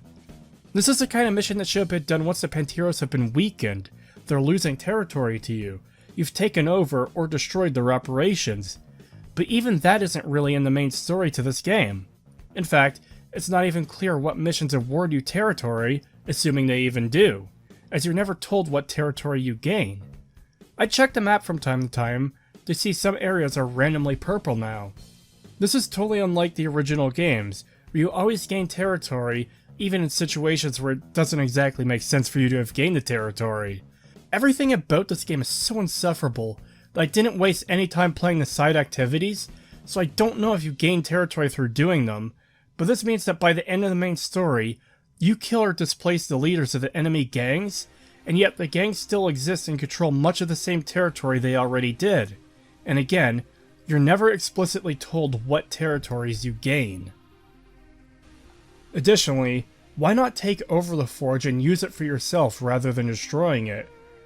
There isn't really any excuse to not take it if it's as valuable as Neenah says it is. It can't be an issue of manpower, because the Saints are extremely popular now due to the game literally telling us this. In fact, there's less excuse here than even the original had. Sure, there's some gang members in Saints Row 1, but the whole point is that you're starting out basically from nothing. So when you go to take over the Carnali's drug production operation, should you do their storyline first, then it comes off as a bit strange to think the Saints would be able to hold this territory. It's not completely outside the realm of possibility either, but there's a bit less to support it than Saints Row 2022 has, because the new game goes out of its way to specifically tell you that you have a ton of gang members following you now.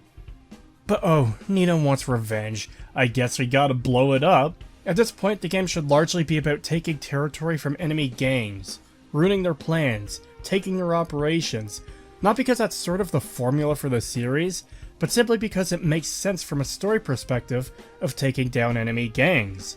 You attack their source of income, take out key figures, try to drive a wedge between them and whatever allies they may have, but instead, we have to deal with these utterly insufferable characters so shallow, a sheet of paper has more goddamn depth. Speaking of insufferable and shallow, next up is Dustmoot. This mission is a waste of time in a game already full of waste of time missions. It's a city-wide live-action role-playing session, and it's exactly as dumb as it sounds. Eli doesn't have enough experience to join any of the houses, so he brings you in so he can do some grinding to get enough XP to join the house he wants to. Seems a bit cheap to me that you could just bring some rando into the game to boost yourself. He gives you a toy gun and tells you to shoot someone, with a couple of rando nameless NPCs in the area. As Eli explains, everyone in the city is in on the game. Every single person without exception. This is just the developers being lazy and stupid, because the knock-on effect of this is kind of insane. As my friend Setch tested out extensively in his own streams, it really is everyone. Cop got someone pulled over? Shoot him with the toy gun and he'll pretend to die.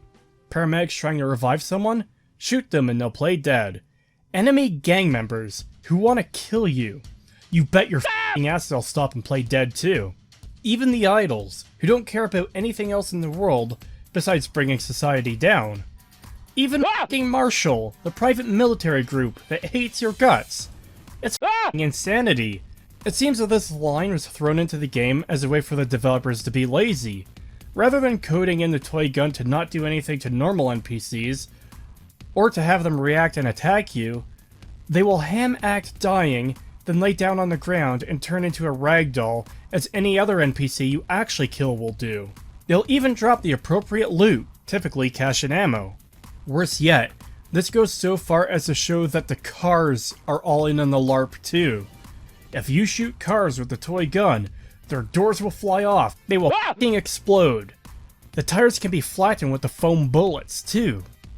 In essence, the toy gun is exactly the same as a normal gun, with the exception of characters pretend dying for a moment before actually dying. It's also worth noting for some reason that every female LARPer in this mission is fat. Are you trying to say something, Volition? Seems a bit sexist and fat-shaming, you fucking bigots. Jokes aside, it does genuinely seem mean-spirited to depict all the female LARPers as fat. On top of that, depicting all the LARPers, male or female, is just a bunch of weirdos that strap cardboard to themselves and their vehicles. It does a big disservice to those who put time and effort into their characters, some even going so far as to learn tailoring, leatherworking, and even blacksmithing to do so. Besides the cringe, this mission is fairly standard. Shoot a bunch of people, and that's about it. The real question is why the f*** is this kind of crap in a Saints Row game? Sure, it's not mandatory to complete the game, but it's still there. This doesn't feel like it fits in with a game about gangs at all. Additionally, Gwen is mentioned. Yeah, her. You don't see her again after the museum mission at all, unless you play the full Dustmoot missions, and because I didn't want to waste any more time on this game than I really needed to in order to make this video, I didn't do the rest of these missions. What a shame. Next up is the Frontier. So during game night, where the Pussy Posse is naturally playing the most infantile looking game possible, they discuss paying the gang. I don't like it, Eli. Yeah, no doubt. This talking all the sloths. I'm talking about what we're paying the crew. You mean what we're not paying the crew? Bullets and 401ks are expensive. There's a bunch of ways we can get some quick cash. Neenah can boost some cars, I'll do hits, Tev can run a bake sale. I'm not sure that's gonna work. Look, man, I know I normally do savory, but I can bake the shit out of some macaron. Dex, don't worry, I have a plan. Johnny, your idea of a plan is taking the biggest hammer you can find and smashing whatever's in your way. Well, that sounds like a plan to me. Yeah, a shitty one, as your whack-ass robo-leg clearly proves. Oh, fuck you. Next time you try that cowboy shit, you might not walk away at all. No, seriously. Fuck you. Look, I worked out a plan that will hurt the Kings and put minimum risk on you. How much murdering do I get to do? None. Your plan blows. Hear me out, alright? Kings obviously got something going on with the police. I'll figure that shit out. In the meantime, I want you two to go out and cause some havoc. If we can turn the public's eye to the Kings, then the police won't have a choice but to come down on them. Okay, so we go and do some damage. How did the VKs get blamed? Put these on. I'm yellow enough as it is, Dex. Just put the damn shirt on. Fine. Get dressed. We got a little piece to disturb. The developers once again showing their utter ineptitude as to how anything works to give us a mission that feels like padding, and the forced rescue of a character most people will have forgotten by this point. See, this is the type of thing that wouldn't even really concern you in an older Saints Row game. Neenah suggests raiding a fortress train, as it will have a lot of cash it's bringing into town to keep the bank supplied. So this is a major operation for no other given reason than to simply pay the gang. It could simply naturally be assumed that gang members get money from the regular criminal activities that a gang would get involved in. Instead, this game is so incompetently written that we need to answer this question across a few missions for the stupid train heist, and it only results in so many more issues occurring as a result. First of all, paying your gang members is going to be pretty much a permanent requirement, and the solution, naturally, is to have them do jobs. Extort protection money, sell drugs, steal valuable items, and sell them to a fence, so on and so forth. The way gangs make money is essentially a pyramid scheme, and that the normal street thugs will then kick up a portion of their earnings to the next guy up the ladder, usually an enforcer who will collect from all his little street thugs. Then that enforcer will kick up the ladder to a lieutenant, who collects from all the enforcers under their command. The lieutenant to the captains, to the underbosses, to the big boss himself. Your kick-up is essentially protection money paid to the next guy up the ladder. The more you pay, the more valuable of an earner you are to them, and thus that guy in the ladder will protect you or go to bat for you when legal problems arrive. The better an earner you are, the more likely your problems, whatever they may be, will get moved up higher and higher up the chain, because if you, a really valuable earner, aren't earning, then the money going up slows down. However, the way the Saints operate in this game means they are paying their gang members like some traditional company, as if they are employees, not people paying the higher-ups for protection. So the train job is only going to be a temporary solution to a recurring problem. In any other game, doing such a heist would either be a job you do for a higher-ranking member of the gang, or something you do yourself to make your own gang stronger overall. They didn't need this bullshit reasoning, but threw it in anyways, because I suppose all those gangsters need to pay their student loan debts too. Neenah also mentions the Forge. She realizes that the Forge has been working so much because Sergio is finally planning on raiding the train, which is where she got the idea from in the first place, because he apparently talked about it a lot. Which would mean, if you've taken out the Forge and destroyed a great deal of their cars and killed a whole bunch of their gang members, then maybe they wouldn't have the equipment or manpower to raid the train. Right? Well, let's just keep that in mind for later. Dealing with both Marshall and the Panteros is going to be a huge job, so the boss wants to recruit some help, specifically the Nuwali. No idea why the boss thinks he'd want to help them at all. This means you have to break him out of Marshall's prison. Why does the vent cover fall through the floor? Inside, it's a bit of a dumb stealth mission where the boss acts incredibly suspiciously by taking weird routes to avoid being looked at too long by Marshall guards, with a bunch of awful dialogue between the boss and Neenah about stealth. Keep in mind that a lot of Marshall's troops wear fully face-concealing masks, so this is even more idiotic than it already is.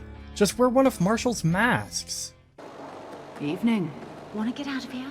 You put me in here. Career change. Got a job in mind for you. Sit tight. Why does no one care that this rando guard walked into the room and started talking to what is essentially the most dangerous man in the world? The boss eventually gets found out when they're in the control room, when the commanding officer recognizes who they are, and the prison goes into lockdown. Shooting a bunch of computer servers will open the doors and free the Nuwali, but this doesn't actually work until your character has the idea for it. Ah yes, Old Faithful, the obnoxious trope that if you destroy a computer or a keypad, all the security doors will just open. It is far more entertaining when a piece of media actually recognizes the stupidity and has the door now stuck in whatever position it was in, like it logically would in the real world.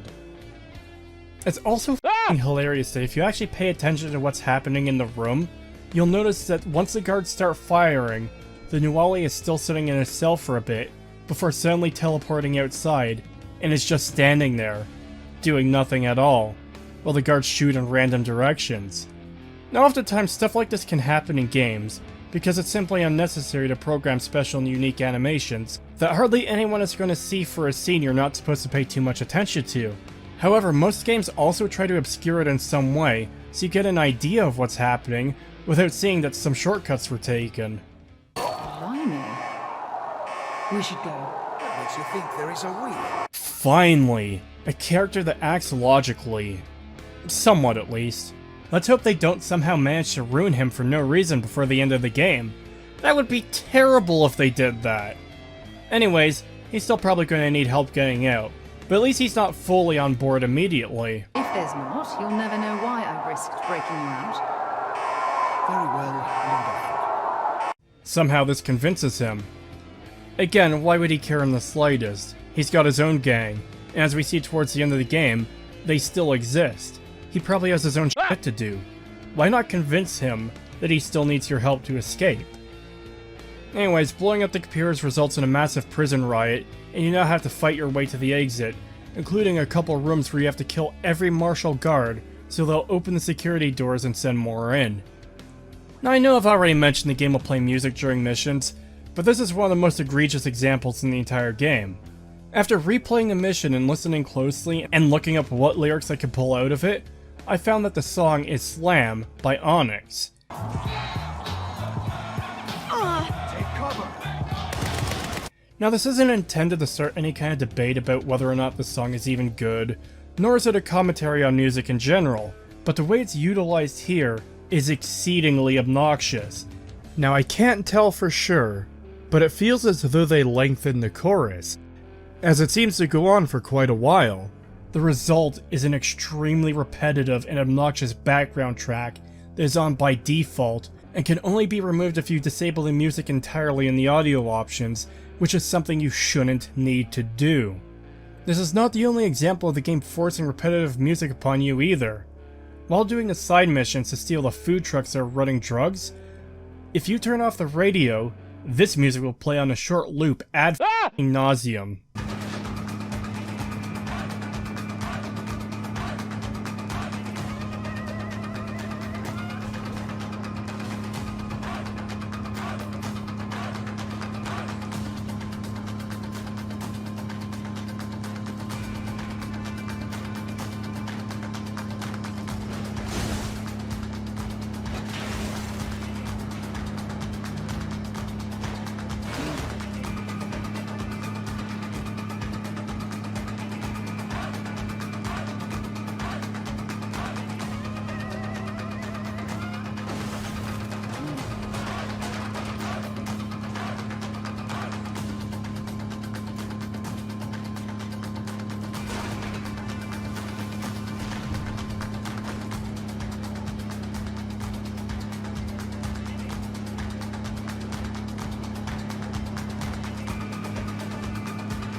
It is incredibly annoying, so it fits in perfectly with the rest of this game. Apparently part of the plan was for the boss in the Nuwali to be picked up by Neenah on the roof with a chopper. Which, dear f***ing god, why did you ever think that would be possible? You get into a car, ramp out of the base into an extremely convenient barren road that would never be used by anyone because the only way to access it is by using this ramp, and as such, with no vehicles traversing it and no one to upkeep this very specific piece of dirt roadway, there's no way it would be so clear and in such conveniently drivable condition, and the only place it goes is back into the prison and ramps you onto the roof, which conveniently leads to another ramp so you can crash into a conveniently placed helicopter and blow it up. Why in the sweet motherest of fucks did you put beat into the fucking subtitles? Holy fucking shit. Stop! The Nuwali is glad to be free, and is happy to just walk to wherever he's going. He even says he understands what it's like to have to follow orders, and says to call him later to talk about this job. Overall, he's being extremely reasonable, and is already the most likable character in the game by default. After that is The Fast and the Foodiest, and I honest to god do not understand why this exists as a mission.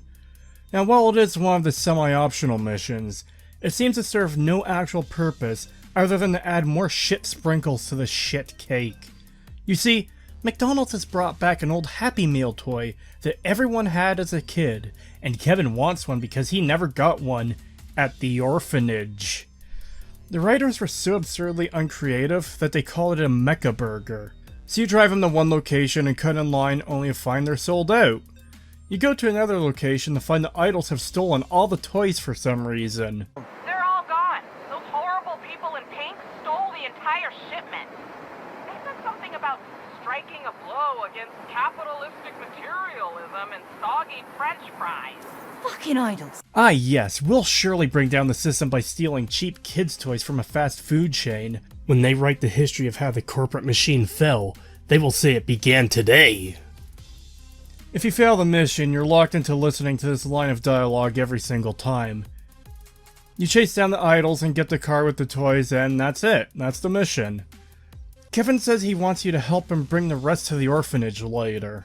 There! You are now the proud owner of 500 limited edition Mecha Burgers. Nah, I just want one. Maybe sometime you could help me bring the rest down to the county orphanage? Okay, it looks like the cops been getting in on some of King's protection rackets. Now that's why they've been going so easy on the VKs. We gotta go public with this shit. Now we... Don't worry, Dex. I have something more subtle in mind. Johnny, you can't be serious. Fuck yeah, I am. Where did you get those? Anthony's condo. He had a big mouth. This isn't gonna end well. Don't listen to the old woman. I'll drive to where the cops are picking up protection money. You make them cease and desist with one of Tony's noisemakers. If we make sure the only cops we hit are the ones working for King, people are gonna start asking questions, and the cops are gonna have no choice but to come down on the VKs to save face.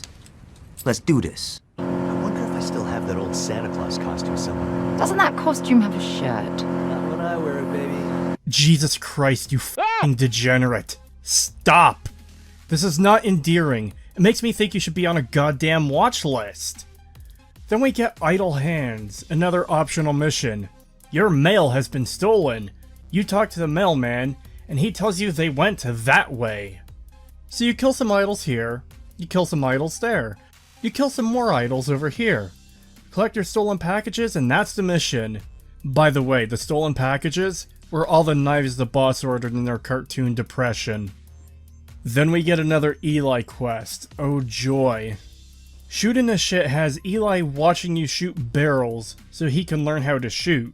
What weapons do you plan to use? Oh, I'm more of a book learner. I've done some research already. I just wanted to watch you, ask questions, and take notes. That's not really how you learn to shoot. Hey, everybody learns differently. He set up these barrel launchers to hurl explosive barrels at you? What, are there no gun ranges in the city? Why set up this overly elaborate bullshit for learning to shoot? Hey, wow. Eli, you set this range up yourself? Yep. I didn't have any clay pigeons, so I had to make do with what I could find. Then go f***ing buy them, you utter plank! How is setting up an explosive barrel launcher easier than going to the store? Next, my research said keep your eyes open when you shoot. I know I've said it 100 times already, but I don't know why the developers expect anyone to like or care about these characters when they're constantly portrayed to be this f***ing stupid. Yes, you need your eyes in order to aim. It is a very, very important component of hitting your f***ing target. Oh, and my research said to squeeze the trigger instead of pulling it? What's the difference? There's just a feel to it. Look. Once again making the boss look like an absolute f***ing lemon. Eli is actually right here. There is a big difference, as pulling the trigger moves the entire gun, because the action of pulling the trigger pulls the gun as well, and moves your wrist out of alignment with your arm. This f***s up your aim for obvious reasons, whereas squeezing the trigger doesn't. After a few rounds of this, Marshall shows up, mad that you're on their land. Trespassers on martial land will be shot! Grab a gun. You're fair game now! That's right, wankers! Land that isn't clearly marked to be theirs is literally a few meters off the public road, and their reaction is to murder them. Yep, we're still in Clown World. How did Eli set up these contraptions without them noticing before? You won't get away with our training secrets! With each passing moment, I grow more frustrated with the stupidity of this game. Eli said he set this up. Eli, you set this range up yourself? Yep. I didn't have any clay pigeons, so I had to make do with what I could find. Now Marshall's claiming we're stealing their training secrets. So which is it? Did Eli lie to his friend he cares very much about? If so, then that means Marshall is so fucking inept and stupid that its super secret training program is to shoot barrels out of the air and is set up next to a public road that is currently in use. You're telling me an organization this big doesn't have their own regular-ass gun range within any of their facilities, nor do they simply just practice on the homeless? See, that's a joke that might have been in this game if it wasn't utter dog shit. If Eli wasn't lying, then what the fuck is Marshall going on about that you're stealing their training secrets? Either way, this makes no sense and is stupid like the rest of this game. You kill some Marshall on sight and you drive away, with Eli doing the roof riding thing for some reason. What happened to plain old shooting from the seat you're in? I keep wishing for physics to realign and start working properly again, so I can crash into a building at full speed, so he can fly headfirst into concrete at 80 miles per hour. While this is an optional mission for the main story, like the others, it is required to do the post-game missions, which again raises the question of why is this garbage filler nonsense in this game, rather than taking the fight to the enemy gangs. Keep in mind, through all of that, your character never actually taught Eli to shoot. The boss just gave really bad advice, then had to keep saying, just watch what I do, which is just so helpful. You don't try to correct his posture, help him understand proper grip and sight alignment, work on how to manage and not flinch from recoil. Eli just magically knows how to shoot now, because the script said so, when in reality, Eli is now the one thing actual gun owners fear, besides a criminal organization known as the ATF. An idiot with no control or concept of safety now has a gun. Anyways, this quest sucks. Moving right along to Drawing Heat, which is a fairly straightforward optional mission. Some of the gang members committed a crime. You check up on them to get your share of the money. Your share, implying the gang members who took the armored truck took their own share. Meaning your gang members are getting their share of the profits from jobs the gang is doing. Meaning the entire point of the train heist has just been nullified, because the whole point was to pay your gang members. I swear this f***ing game was designed to test my patience, though it's more likely that it was designed to break basic logic at every moment possible. There's not much to this mission. You fight off some cops until the nameless randos escape, then you blow up a bunch of cop cars until the mission ends. There's a news report about the gang in which the cops call them the Purple Shirt Mafia. Neenah is understandably concerned, as this implies there will be bigger issues for the gang for being recognized like this, and there is a small storyline regarding this, but it's all optional when something like this should have been part of the main story. It's additionally worth noting that part of this mission is incredibly poorly designed. When the cops show up to arrest your gang, a group can spawn on the highway overpass nearby. The highway overpass that is entirely inaccessible to you. There are no nearby ramps onto the highway, and if you leave the mission zone for the absurdly low time of just a few seconds, you fail the mission. There is no vantage point where you could get a better shot on them either. You pretty much have to hope they randomly die, with your only options being shooting at vehicles they may be near in hopes you blow them up. Vehicles you can barely see, mind you. Or you have to hope that by shooting towards the highway, this will cause NPC drivers to go into panic mode and run over the cops. Otherwise, you're left to sit around and wait, and in the worst case, you have to restart the mission and hope they don't spawn up there again. Restarting the mission is a far worse fate than it may initially appear, because you have to listen to Neenah and the boss again. I don't know who thought this was a good idea, but this is some serious f***ing bullshit. Moving right along, Donut Run is yet another waste of time padding quest that doesn't seem to serve any real purpose. The boss is sent to get donuts for the next corporate street gang meeting. While in line, a random person recognizes the boss and tries to kill them. A bunch of other people try to as well. Kevin realizes that the boss is a target on a hitman app on the phone with a massive bounty. Sounds like you're... Oh shit, yeah, you're on the wanted app. I'm what?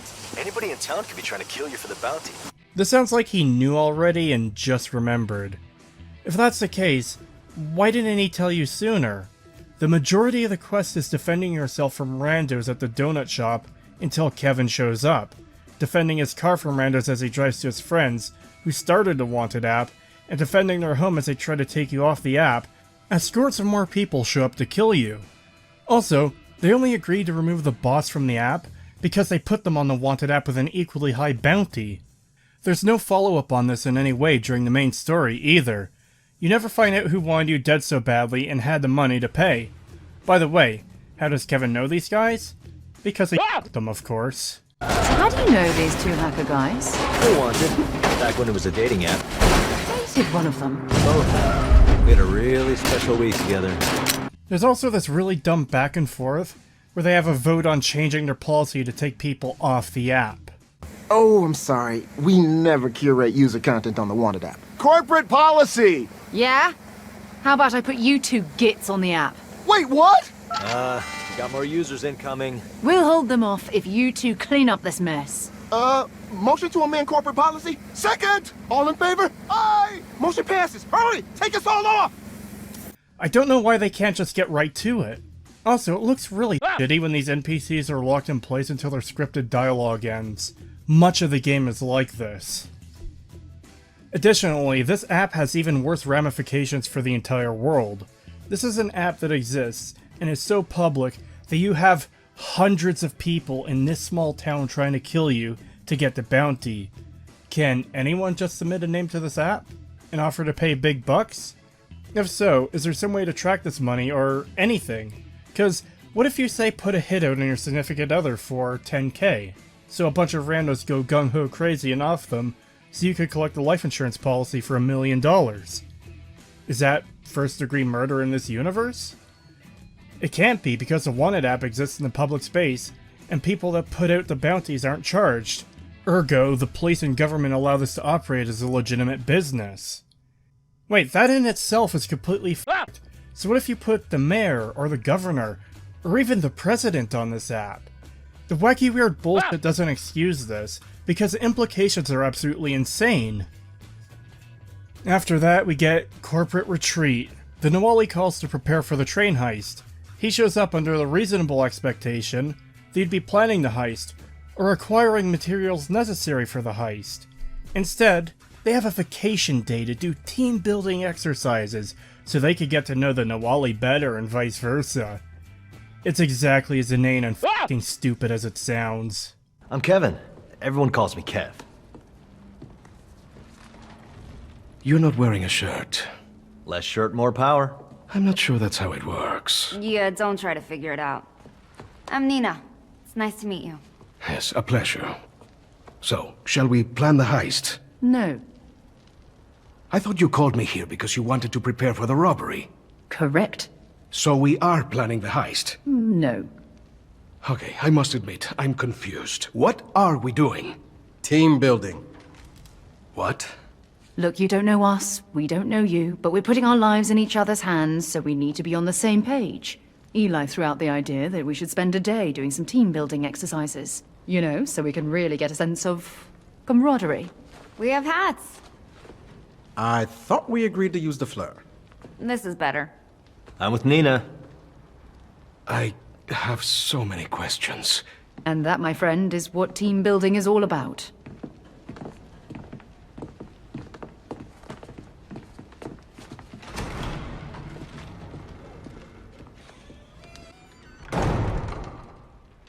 The Nawali is understandably left confused by this inane f***ing bullshit, but goes along with it anyways.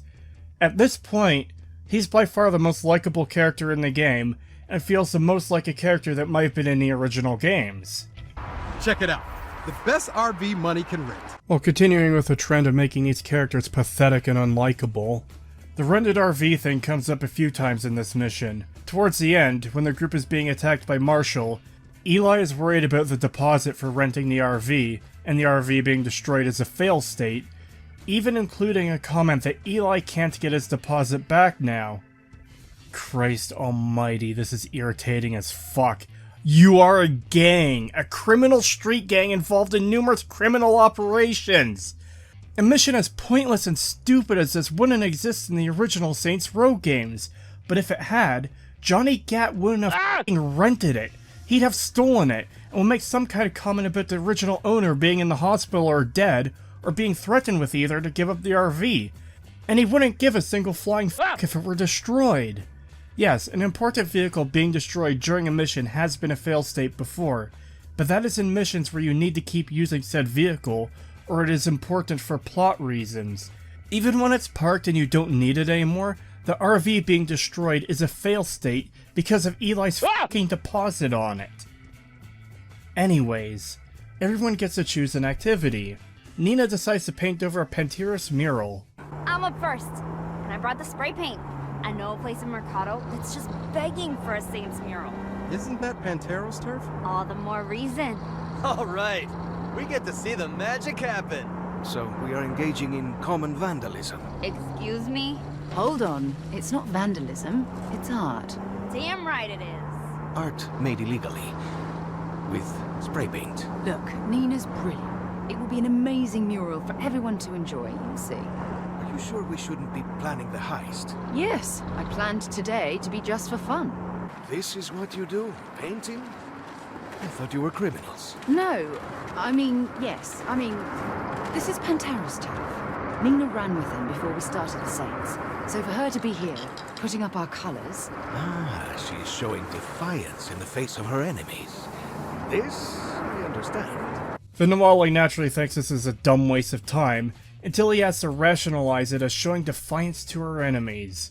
Some Panteros show up and the boss complains about having to kill on the team-building vacation day. You literally came to their turf and disrespected them, you absolute plank. What did you expect? Next, they go to a bar to do some karaoke together. Luckily for everyone, Marshall shows up and prevents us from having to suffer through that. You steal one of their hover bikes and rush off to a nearby lake, because Kevin wants to mess around with the hover bikes, and the Nawali thinks they'd be useful for the train heist.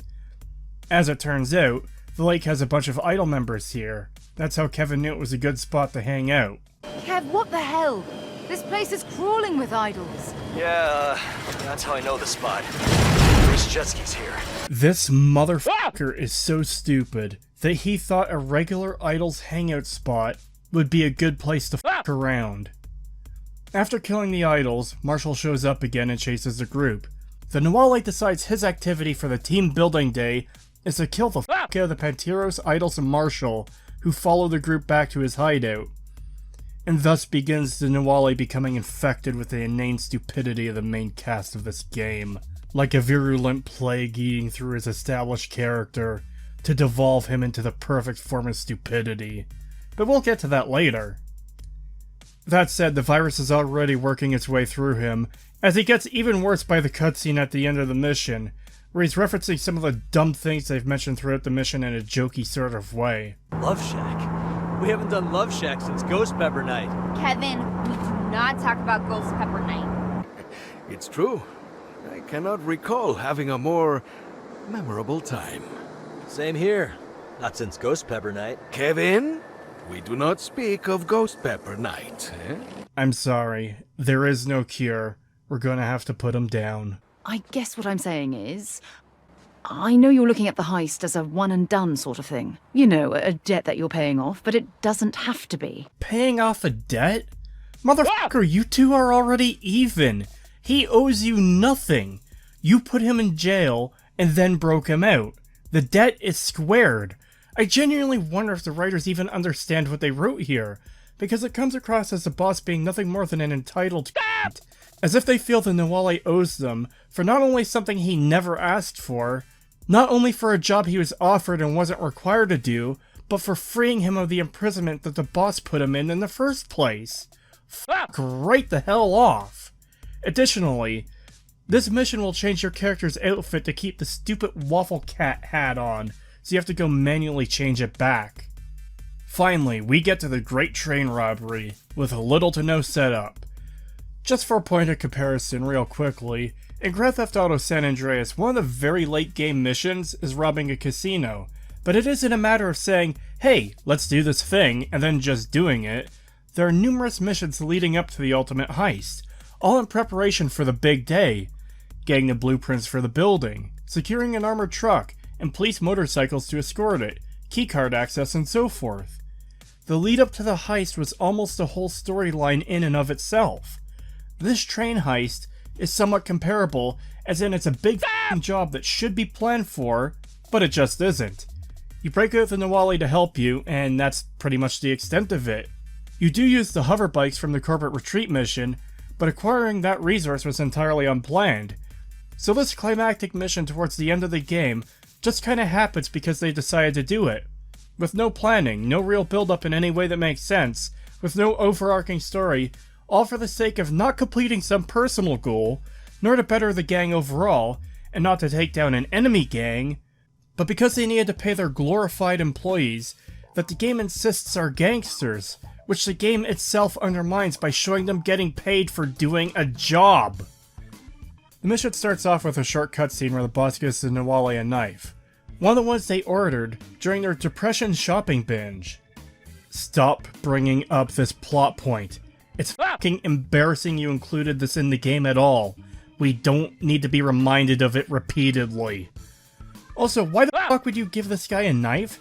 He's got knives strapped to every part of his body. I think he'll be fine. After that, both hover bikes are trailing the train, and the one Kevin and the Nawali are on gets instantly disabled by gunfire, resulting in you to— Whoa, what the fuck is this design? This train is like 3 to 4 times wider than any actual train would ever be, and most of it is used for entirely empty space. You would not have this much empty space on a train. These enclosed cars aren't even designed to hold much more cargo than what's here. Troop transport cars have a couple rows of seats and a fuckload of pointless empty space between them. You'd almost have to shout to talk to the person sitting across from you. So, the more weight and wind resistance a train has, the harder the engine has to work to move it, resulting in more fuel being used. This is how most vehicles work. You would never have this much pointless empty space in a train car. If this train car were filled to capacity, we're talking a grand total of 24 seats, 3 sets of rolling lockers, and pointless empty space. A double-decker passenger car can hold about 100 people, though this obviously varies based on design. With this there's so much extra material being used to make it, meaning unnecessary extra weight per car, but also the fact that it's wider, and the cars aren't placed logically, so all the tall ones are up front, meaning you're getting a ton of wind resistance, all for the sake of a dumb set piece. Similarly, the train cars meant for cargo are mostly empty, for no goddamn reason, with props being placed seemingly at random. Anyways, you play most of the mission by yourself, raising the question of why the Nawali was even needed, as he doesn't have any particularly special skills that are used in this mission, and he only does like one thing of any significance. You also have to disable a turret at one point as well. Why can't you destroy the server until your character has the idea for it? Most of the mission is fighting through waves of martial troops and the Panteros when they show up. Wait a sec, I thought the Panteros were using the Forge to prepare for this heist. How could they still attempt the heist if a great deal of their cars were destroyed along with the Forge? Hell, there's even a line referencing this. Didn't we blow up all these fucking trucks? Lampshading a problem doesn't make it not a problem. Sergio's still around somewhere and he's out for blood. Let him come! I'm past ready to boss battle that wanker! Jesus Christ, shut the fuck up, you soggy waffle. Neenah has to sort of leapfrog the Nawali about the train. She drops you off, goes back to pick him up. The back half of the train gets decoupled from the front half, so she drops him off, grabs you, drops you off on the rest of the train, and goes back to get him as you're doing all the work. Eventually, Sergio himself shows up in person with an epic intro. Well, this could be interesting. We've barely seen or heard anything from him directly, so it's about time they started doing something with him. I wonder how the situation— oh, the Nawali killed him. Huh, just like that, eh? No real build-up of his character, nothing about his goals or motivations, no giving him any kind of unique personality or even boss fight, nor some epic finale mission to take him out. He just kinda dies like a bitch in a cutscene. What's worse is that the boss just kinda steps to the side, and when the Nawali comes in, the boss is lying down as if they've been knocked out or something. I don't know, I guess the boss just decided to have a nap or something?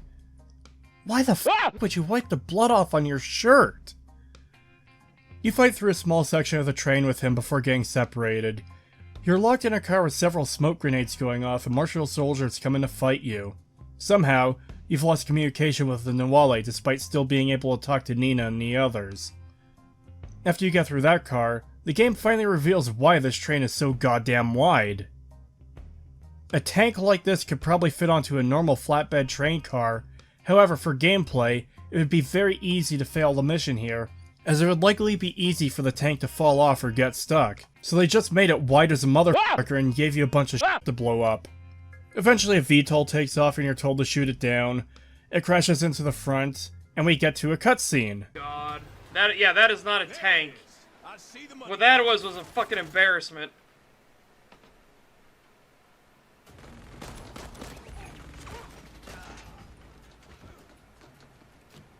What? Cutscene froze.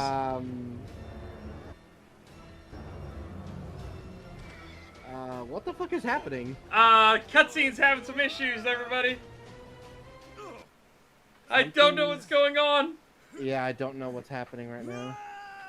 I just hear grunts and groans and everything, and that's it. Yeah, what the fuck is happening? Did the game just freeze? It looks like it. Amazing. Yep. Great game. Oh, it crashed. Yeah. Wow, amazing. Thanks. Patched version, everybody. Patched version. Yeah. Oh god, if it starts me at the very start of the mission again. Oh. Apparently this is an issue a lot of people had, but this cutscene would crash the game. My friend Setch played through this mission 3 to 4 times, with it crashing at this cutscene each time. He was able to get by it by skipping the cutscene, but there's no good reason a game should be released in this state. Like the rest of this game, this entire cutscene is just an abortion of physics. Let's just ignore it and move on. The group returns to Saints HQ and have a money fight, with Eli almost caving in Kevin's head with a gold bar.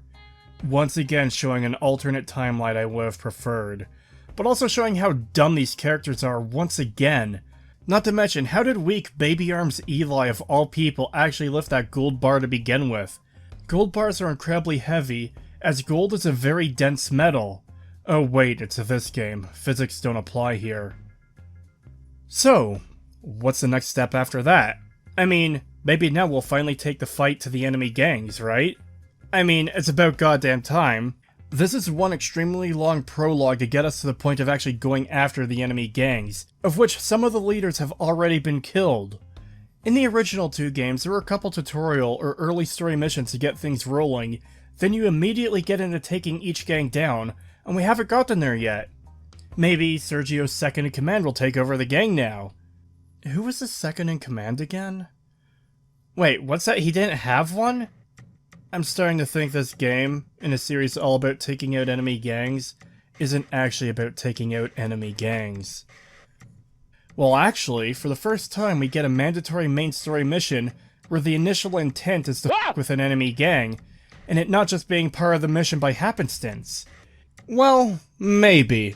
Some of the sites I checked during my research said that the Forge mission was optional, but I'm not entirely sure on that.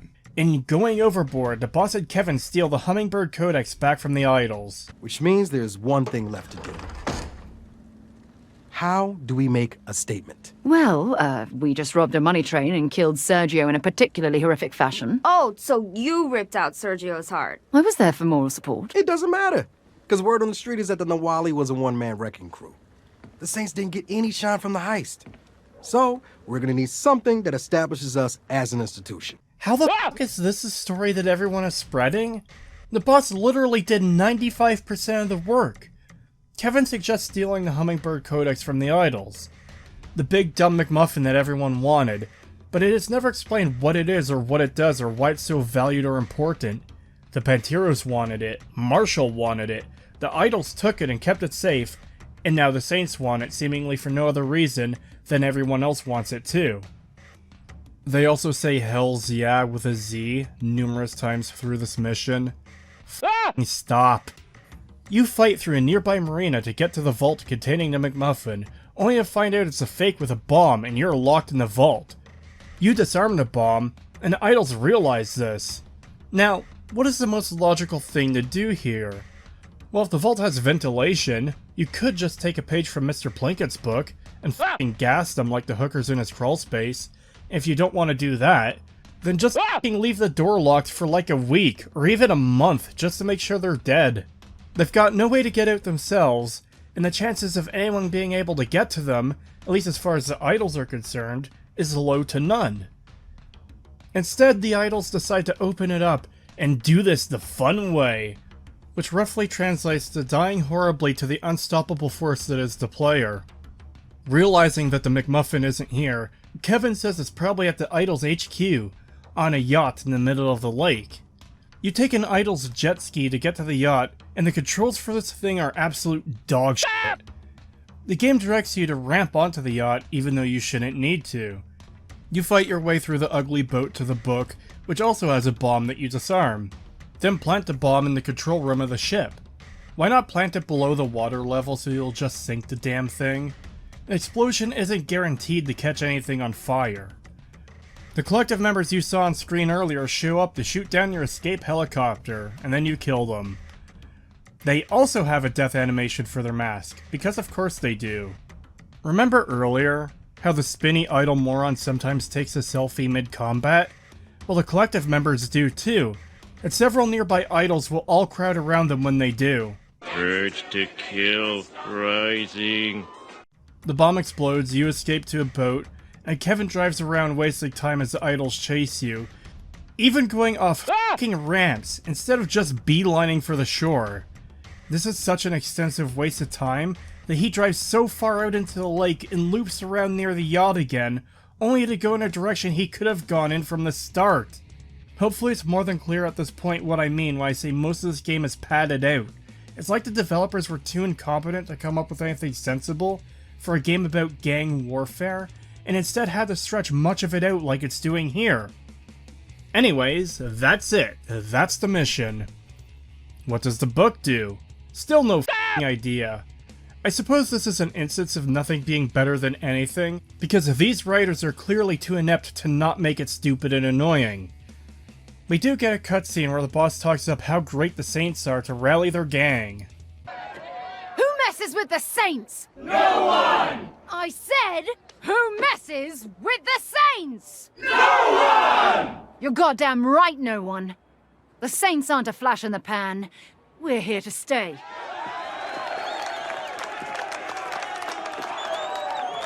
The four of us founded the Saints, but it belongs to all of us. It belongs to anyone who dreams of making something of themselves and are fucking tired of the world trying to hold them back. Life is hard enough without having to deal with middle managers, with no discernible talent telling you how to do your job. Without having to deal with assholes who have had every opportunity handed to them, but never had to fucking work for a single one of them. Without being told that your time will come, you just have to wait. Be patient. Well, let me tell you something. We're fucking done waiting. Yeah, thanks for your Twitter rant. No one cares. Christ, this shit is annoying. Again, this is a game that's supposed to be about gang warfare. Why is this dumb fucking idiot rambling and ranting about talentless middle managers bossing you around? This does not fit in with the series. Non-compete clause introduces quite possibly one of the most idiotic plotlines ever conceived. Marshall now owns the Saints, due to a non-compete clause in the boss's employee contract from when they joined Marshall. Christ, stop showing this demon mutant cat. Sorry folks, party's over. Who the fuck are you? Chet Drummond, Marshall General Counsel. The Saints are now a wholly owned subsidiary of Marshall Defense Industries. No. The employment agreement you signed when we hired you contained a non-compete clause. I signed a lot of shit. I didn't actually read it. So my issue immediately is that an organization of any kind is trying to claim ownership over a street gang. Part of the whole point of a street gang is that they're criminals who don't follow the law. Why would they give a fuck about some company claiming to own them? And why would a company waste its time and resources trying to claim ownership of something that would only ever make them look bad? See, the corporate hierarchy, as well as the legal system, is why when someone in position of power is fired, they no longer have power in the company. The people who work there are no longer your employees. They're employees of your replacement, and they risk their own jobs by ignoring their new boss. Let me remind you that this is an illegal street gang we're talking about. No contracts were signed by the individual gang members who joined. They have no loyalty to Marshall. The Saints aren't a corporate entity that can be bought out or have a corporate hostile takeover or anything of the sort. You cannot sue the Saints as an organization. Just when I thought this game couldn't get any more fucking stupid and inane, here we are with this bullshit plotline. Secondly, most contractual obligations end when the contract itself ends, aside from maybe both non-disclosure agreements and non-disparagement agreements, which even then typically have a lifespan of a few years to them.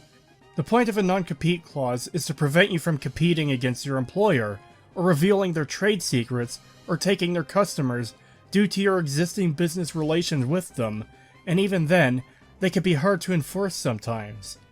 After all, are you really competing with your employer, or are you doing your due diligence and offering the clients alternative options, thus trying to look to said clients as more trustworthy? Not our problem.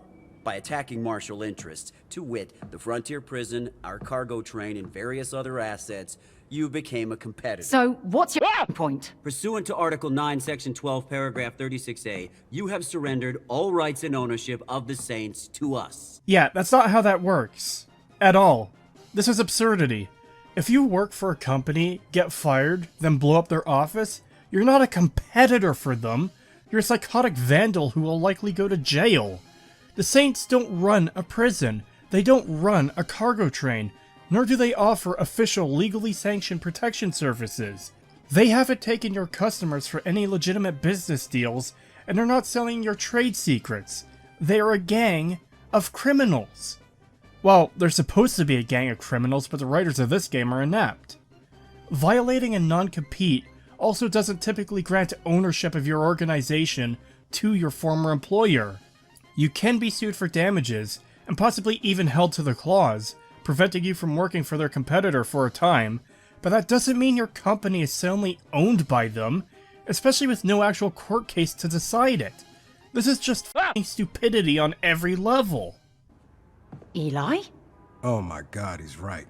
Oh my god, he's right. Shut up. Shut the fuck up. Jesus Christ, everyone in this fucking game needs to permanently stop breathing immediately. You are a street gang. This contract means jack shit. None of these characters should care about this in any way, shape, or form.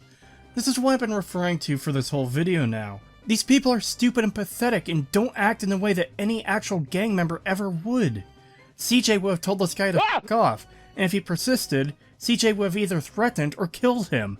Johnny Gat would have fucking shot this guy immediately, and he'd shoot the next lawyer they send, and the next one, and the next one until they either stopped or ran out of lawyers to send. Of course I'm right. I wrote the fine print myself. This should have been the immediate response, and the conflict should have ended here.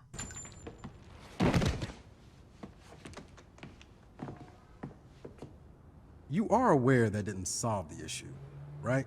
An issue that shouldn't even exist in the first place because the Saints are an illegal street gang committing crimes. An issue that shouldn't exist because the Saints aren't competing with Marshall. An issue that shouldn't exist because no company in their right mind would ever want to own a violent street gang. An issue that shouldn't exist because even if they tried, what the fuck do you think a street gang is going to do in retaliation? Yeah, but he was being a dick.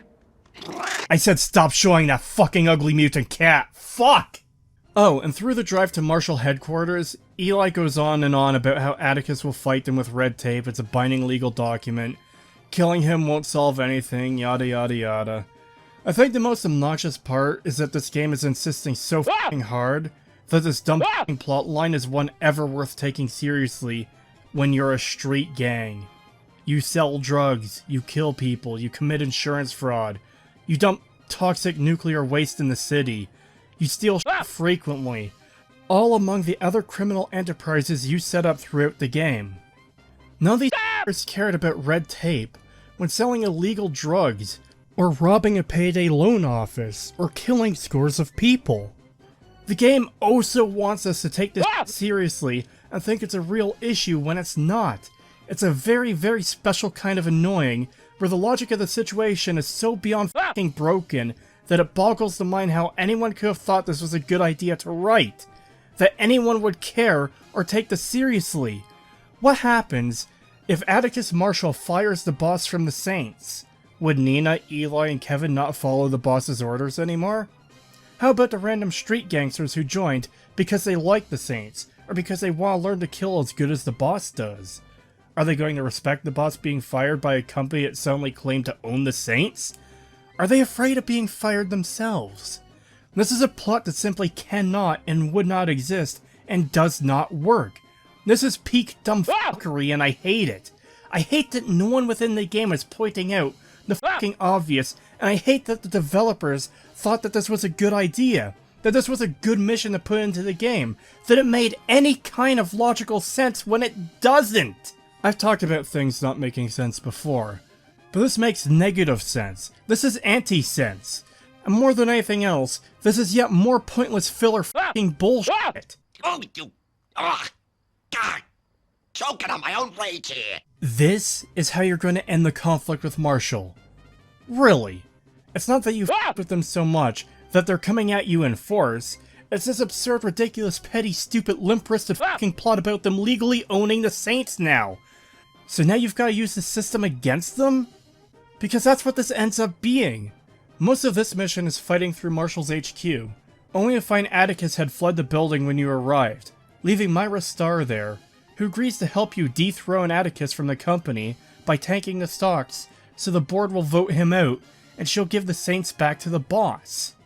That's how f***ing stupid this is. Before we get to that though, just a few small things that happen in this mission. You didn't get the memo! We own you!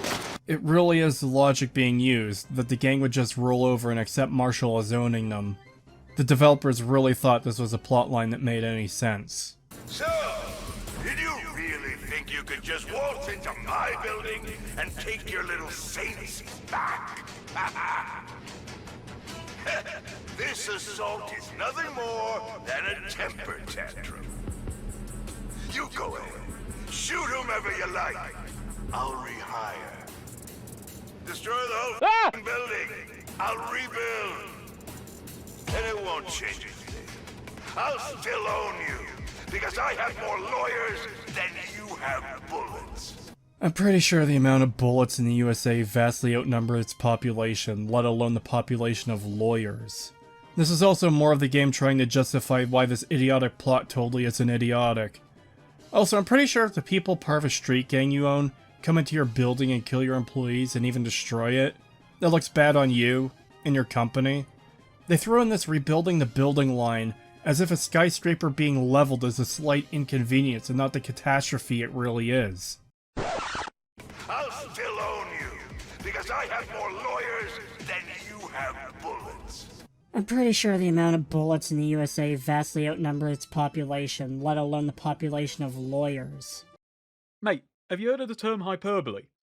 Did you read it wrong and think it's what comes after the fucking Super Bowl? Well, that's a cheap shot. Thanks. No, I took it literally and not as a joke, because this sort of thing isn't treated as a joke in the entire rest of the game. Just think of everything I've covered so far in this video. Atticus outright says he doesn't care about Myra Starr's life. Sir, I wasn't wasting time, I was saving— Do you think I give a shit if Myra Starr lives or dies? Atticus. You are replaceable. You are replaceable. That was not. In the next mission, he says he's going to sue a journalist, their company, and their entire family for mentioning a Marshall AI tank has gone rogue. How do you respond to reports that the rogue tank is in fact a Marshall AI tank? How dare you make false accusations? I'm gonna sue you, your paper, and your entire fucking family. And this— I'll still own you, because I have more lawyers than you have bullets. is said during a mission where a corporation is trying to legally claim ownership over a violent street gang, as if they're a business. And this is in a game world where otherwise absurd, hyperbolic, and weird things are just a matter of fact. Like another violent street gang having a barbecue day, the entirety of the idols existing at all, or the stupid Battle Royale island. How about this line? You shoot someone in the face, they're dead. You fuck up their car, they're nothing. Which the game then follows through on, where modifying a dude's car gets him to talk immediately when he was seconds ago staring down the barrel of a gun and completely resisting. If someone explained that to me before playing the game, I'd have thought that person was fucking with me. Hell, if someone told me a corporation was trying to take over a street gang, I'd assume it would be manipulating them or even paying them to do their dirty work, or even infiltrating the gang. If you had told me they intended to use the legal system to take over the gang, I'd have thought it was some weak-ass attempt at a joke. Why wouldn't I take this one line literally when all the other absurd shit around it is taken literally too? When everything is hyperbolic and absurd, then nothing is. And given how crazy and stupid this world is, and how far more absurd statements are treated as fact in this world, it's not only perfectly reasonable to take his line as being literal, but there's also no good reason to randomly defend this one line as if this is the one line that isn't meant to be taken seriously. But it gets even worse with the full context. He starts off the section talking about how some videos seem like they're hating on the game for the sake of hating it, rage bait and so forth. I've seen a lot of shallow rundowns, people rage baiting, or just cashing in on the new hateness. It should be clear, I'm not fond of this game at this point, but watching some of these, I found myself defending it because people weren't even putting in the effort. This was just material to them. He then shows a clip of a guy who seems like he's doing it off the cuff, as it comes across as very disorganized, and even outright admitting that he wasn't paying attention. Fair play, that does seem like a pretty shit video. The next clip he shows is mine, and goes for a cheap dunk, and that's the last clip he shows before moving on. You'd think if there were so many prime examples of cheap, shallow videos looking to shit on the game, and rage bait and not put any effort in, he wouldn't have to go digging through a 3.5 hour long video that isn't actually doing the things he's complaining about. Was my criticism a bit pedantic? Sure. But if my video fell into the category he described, I've seen a lot of shallow rundowns, people rage baiting, or just cashing in on the new hateness. People weren't even putting in the effort. This was just material to them. Then surely there'd be better examples in my 3.5 hour long video than, oh, this guy took this one line literally, haha, isn't that silly? Especially considering that example is 2.5 hours into the video. He had to dig very deep to get this one clip and just ignored everything around it to take a really cheap shot. It's actually insulting to have worked on a video for several months and put a lot of effort into scripting and editing it, and playing this awful game, having to do some parts several times over, just to have some dickhead lump you in with someone who didn't pay attention and can't form a coherent thought, and be used as an example of how people are not putting any effort into their videos, or they're doing it purely to rage bait or cashing in on hating the game. Hey, fuck you, buddy! Now granted, he did apologize in the comments, sort of, saying he regrets including those clips, but he also never cut them out of the video. YouTube has a feature that allows you to cut segments out of your own video, and he never has. He also claimed my video was largely nitpicking, and this seems like an opportunity to talk about nitpicking a bit, because it's one of the comments I despise the most. It seems as though most people either don't know what nitpicking is, or they don't realize that a lot of things we see in entertainment media can be more impactful than they think. That's assuming good faith. Most times I see nitpicking used against a criticism, it seems to be nothing more than dismissing someone's criticism against the thing they like. It's like they think it's a kill shot to any criticism you have that they don't like. I would describe a nitpick as a valid criticism, but so inconsequential as to not be important. For example, the level of water in a glass changing between shots in a movie. To use two real examples, in Puss in Boots: The Last Wish, there's a scene where Jack Horner has his gloves on, then in the next shot, they're gone. Does this change or impact anything in any way? No, it doesn't, but it's still a flaw in the movie. Therefore, pointing it out would be a nitpick. In Jurassic Park, you could see the hand of a stagehand pushing a raptor model into the kitchen. Does it break or ruin the movie? Does it change anything about the plot or characters or situations they're in? No, of course not. It's a filming goof. These would be nitpicks. Now, how about the cliff suddenly being in the same position as where the T-Rex just walked out of? Or the raptor poking its head through the drop ceiling even though it can't physically reach that high? Those are bigger issues because they change the situation the characters have to deal with. Those are genuine problems. I still love Jurassic Park though. Strange they only ever made one movie. Moving back to Saints Row, I've gone through my script to see what might be a nitpick, and I'm not finding much. The ones I do find are over and done with immediately. I don't spend a lot of time on them. Certainly not enough to fill up a 3.5-hour video. For example, during Idle Threat, I point out that Kevin, the guy whose biggest character trait is not wearing a shirt, uses a wingsuit to fly down from the billboard. In fact, I make a quick joke about it, but I don't linger on it. Even then, I wouldn't quite call that a nitpick because it allows something to happen that is impossible given what we know. I point out them saying "Hells yeah" with a Z and how that's annoying, then I move on to more substantial things. Most of my criticisms against the game, and by most I'd say like 98%, relate to bigger, more impactful things happening. Again, I don't think people realize how much impact even a single line of dialogue can have. A single line of dialogue has the power to destroy entire fictional worlds. While Saints Row 2022 doesn't have any moments like that, it does have a lot of serious problems. You have to remember that everything a character does, everything a character says, is something that can inform us of who these characters are, or they can imply things about the characters, groups, and world. The Saints robbing a store without concealing their faces is beyond stupid. Neenah's magic car breaks physics for the sake of convenience. The boss quipping all the time, especially during what is supposed to be more tense or serious situations, is annoying. The boss constantly talking about how good they are at killing makes them seem like the flat and shallow character they are. The stupid swearfest from the start of the game will be obnoxious to many people. Kevin needing a puffer and not taking it with him to the gym is stupid because it endangers his own life. The idol stopping mid-combat to take selfies is ridiculous. The Panteros believing their cars getting messed up is a fate worse than death is absurd. The idol stealing children's toys, as if this will bring down the horrible capitalist corporate machine, makes them seem like pathetic, idiotic losers.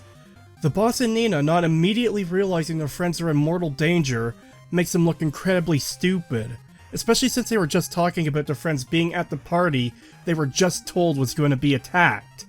In a situation like that, mere seconds could be the difference between life and death, and it's done for the sake of a dumb joke that wasn't even funny. I just watched Terminator 2 the other day, and there's this moment in the movie where a security guard is annoyed that the desk guard isn't at his post, only to find him tied up in the washroom. He doesn't quip or make jokes or waste time, he immediately reacts. Kevin posting to social media about their new base is monolithically stupid, and the consequences for this are immediate. It tells us that he has no ability to understand the situation or danger they're in, the enemies they've made, that actions have consequences, and when you fuck over a violent gang, they may seek retribution. Is it a nitpick to point out that this line Didn't we blow up all these fucking trucks? is stupid because that's lampshading a problem? The problem being that the Panteros shouldn't be able to do this train heist because we've destroyed a lot of their equipment for it? These kinds of things damage the believability in the world. They can break the suspension of disbelief, and they can make the audience not take the characters seriously, or even make the audience hate the characters, and they can ruin the stakes of the situations our heroes deal with. If you make your characters a bunch of stupid, obnoxious dipshits, fewer people are going to be endeared to them. And this isn't endearing stupidity like Ricky from the Trailer Park Boys. What in the fuck are you dressed up like a bumblebee for? And why do you look like Indianapolis Jones? This is just straight up obnoxiously stupid. If you show the stakes don't matter, then the audience isn't going to care about the situations our heroes are placed in. I've said it repeatedly through this video, but I do not believe these characters would survive being in a gang, let alone being the leaders of one. And the reason I feel that way is because of everything the game shows us of these characters throughout. It's the whole reason anytime one of them says something dumb or ridiculous, I play a clip from the original two games. In Saints Row 1 and 2, each of the gangs seemed like they could and would exist within that world. Even Saints Row 3, with all its stupid and silly and absurd bullshit, didn't constantly treat their gangs and characters like a pathetic joke, and they knew when to have silly moments and when to keep things serious. The only character that arguably doesn't act like a joke in this game shows up twice, then dies like a bitch. Smells like privilege in here. Nah, it's cool, guys. There's nothing wrong with modern media. All those people complaining about woke messaging in games and movies are just haters. The people behind these amazing works of art aren't trying to push political ideology at all. Look, I usually try to avoid this shit, because I'm personally more concerned about the overall quality of entertainment media, but I can't ignore this shit anymore. At least, not in this game. Why in the sweet mother is this line in this game? We've seen quite often in the past several years now where beloved media is taken and bastardized for cheap political messaging, and the end product is rancid dog shit. The all-female Ghostbusters, which is about as funny as a funeral, and as entertaining as getting teeth pulled, is entirely lacking creativity. Star Wars and turning the old heroes into jokes and making them die pathetic deaths to prop up a cast of planks, chief among them is someone so perfect and infallible that she redefined what it meant to be a Mary Sue. Doctor Who breaking the glass ceiling and insulting the fans, only to all over and erase 60 years of lore and backstory. Terminator repeatedly undermining its classic heroes and killing them off, and giving them cheap replacements without even a fraction of the character. And Saints Row 2022 is just another example of this happening. You've got a beloved series of Grand Theft Auto clones, known for being edgy and having raunchy humor, particularly being cranked up after Saints Row 3. A game about a violent gang wiping out enemy gangs without remorse and taking control of the city, and they took it, rebooted it for brand recognition, and f***ing sanitized it. They sanded down the edges until we have this putrid sludge in which every main character is a pathetic loser. They spout off about the environment and not dealing with morally bankrupt companies and student loan debts and complaining about middle managers and people having it easy. And now we get a line about people being privileged. Fuck right the hell off with this shit. By the way, the shooting in this game is so bad that killing this mini-boss is pretty f***ing annoying.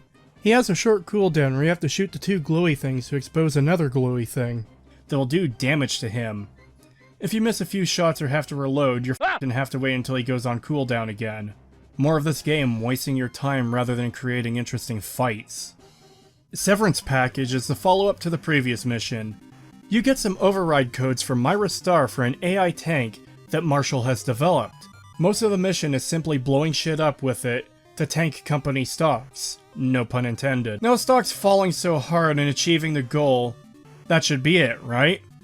Well, no, the boss has the bright f***ing idea to call Atticus to rub it in his face, revealing that they're the one driving the tank and doing this. You know, the kind of thing that might fuck over your entire plan severely, as it's highly in his interest to reveal this? Well, luckily for the boss, he never does this, for some reason. With stock so low, Eli bought up a bunch, giving the boss a seat on the board of Marshall, but that's not revealed yet. A cutscene plays where the board is about to vote to get rid of Atticus, who is naturally pissed off for all this happening. I can't help but notice shit like this, but this chair at the end of the table keeps changing positions, so you don't see that the boss is there, as it's supposed to be some kind of reveal. But this gets fucked here because as Myra is looking out the window, the back is turned to face her, meaning Atticus would be able to see the boss sitting there clear as day. And when Myra says, "Let's ask the tiebreaker," the chair changes position again, for the back to be facing Atticus, so the boss is completely obscured to him, where they wouldn't have been just a moment ago. You get the extremely pointless option of either shooting Atticus or firing him. Nothing happens either way. If you shoot him, he's dead. If you don't, he swears this isn't over! But you never hear from him again in the main story, as there's only 3 more missions after this. Myra signs the Saints back over to the boss. Myra then threatens that if you mess with Marshall again, you'll get the horns!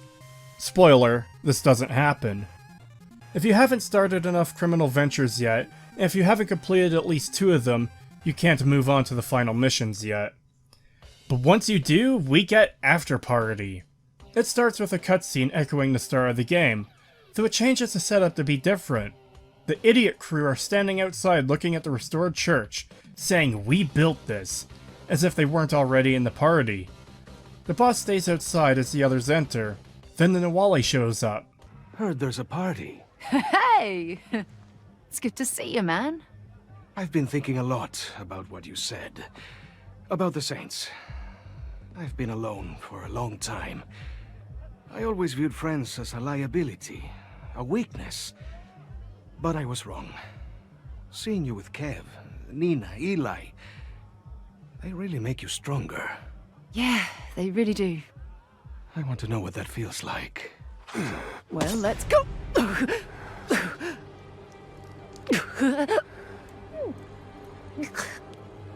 Why? Well, because I cannot live your life if you are still breathing.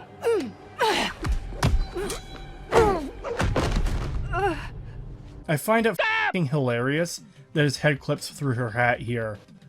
Whoops. Anyways, yeah, this is the point where the Nawali turns into a stupid cartoon villain. He's been offered to not only join the Saints, but he'd be part of the inner circle, the leadership. And instead of accepting that, he tries to kill the boss to replace them.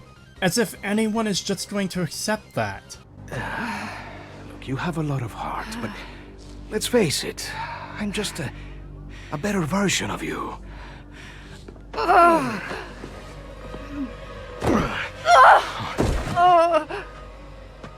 You could not even protect yourself. How would you ever protect your friends if someone like me came along, huh?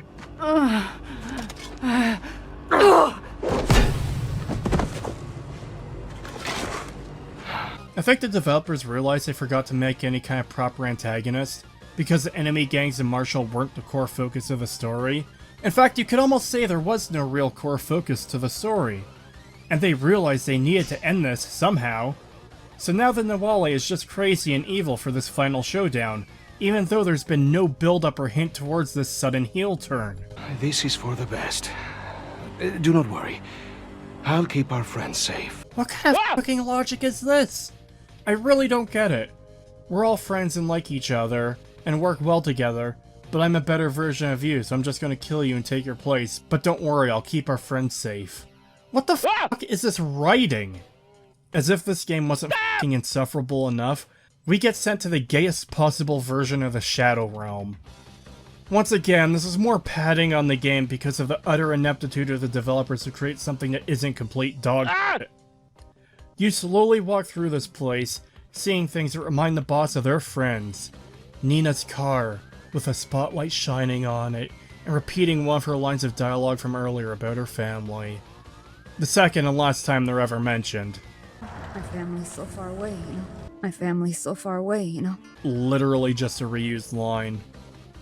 Is this supposed to be meaningful?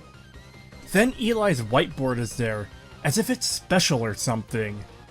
They gave so little characterization to him that the thing that appears in the boss's near-death experience coma dream is a f***ing whiteboard. Kevin gets a waffle maker, and the boss questions if they ever got one for him. Characters so shallow, they're entirely defined by one singular object, and not in any meaningful way, but just something they're somewhat associated with. You can't run in this part either, just to waste more of your time. At the end of this section, you reach the game board from Game Night. Now you're in the board game world. I'd like to remind you that the boss just got stabbed and buried alive, and we're getting this infantile waste of time horse shit. You waste a bunch of time collecting the animals for each friend, until the boss realizes something is wrong, and the friends turn all creepy and they try to convince you to stay. Representing dying, I guess. Hey, glad you made it. You've got some catching up to do, but you might still win if you collect 3 more bears. And I can help you with that.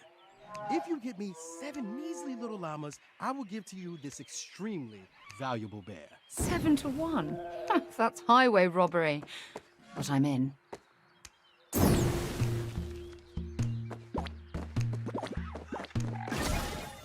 I've I've got almost a full collection of elephants, but the baby ran away. Got a second bear for you if you can find it for me. One baby elephant coming up. Then I'll run you.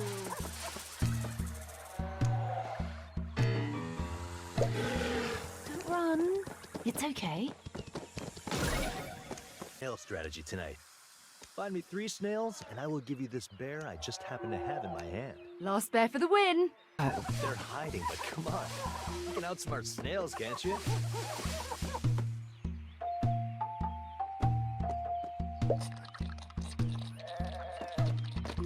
One snail.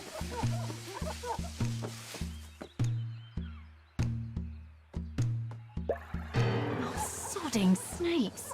Hey, nobody made you buy the expansion.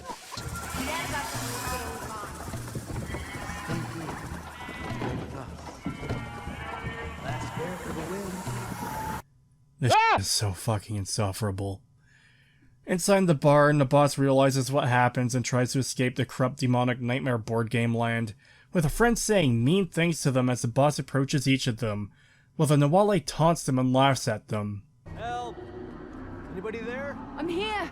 Kevin, I'm here. Kev? I wasn't calling you. Don't you get it? You're just not a good enough friend. No. I'm coming too. No. This is total bullshit. You can't just cut me out of the loop. I can do whatever the fuck I want. It's one of the perks of running a gang. Is Pierce talking shit again? Because I don't care what. This doesn't have anything to do with Pierce. If a strung-out DJ almost took you out, a crazy motherfucker like Sunshine will tear you apart. I don't have time to babysit you. You won't have to babysit. Stick to tactics, Shaundi. This conversation is over.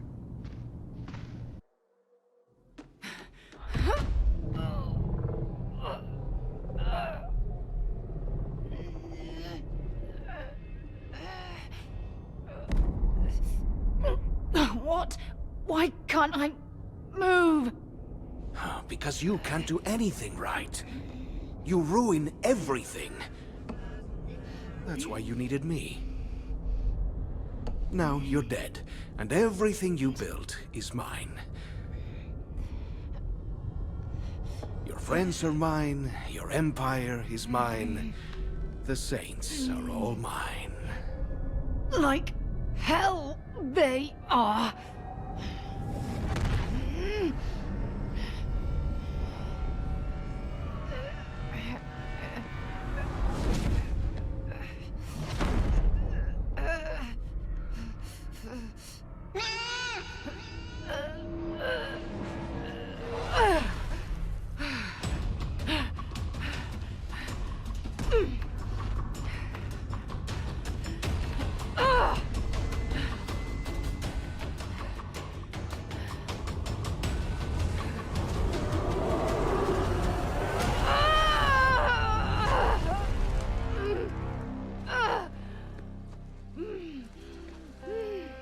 Alright, so how did the boss get out of their graves so easily?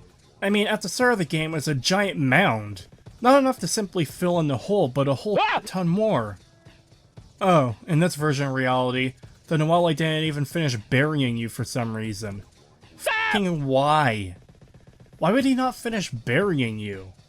Anyways, all your gang members are dead and their roommates have been kidnapped. Everything smells amazing, Kev. You know what would make it smell even better? Let me guess. Pancakes. You know it. Hey, look who's home. How was your day? Not bad. I got some blood on my favorite shirt. Sounds like you could use some champagne. Thanks, Eli. Please, sit. So, what did you all do today? You know what we did. You're upset. You think? I do not like to see you upset. Well, maybe you should have thought of that before. Neenah, please. We'll discuss your gratitude later. Hello. Where are they?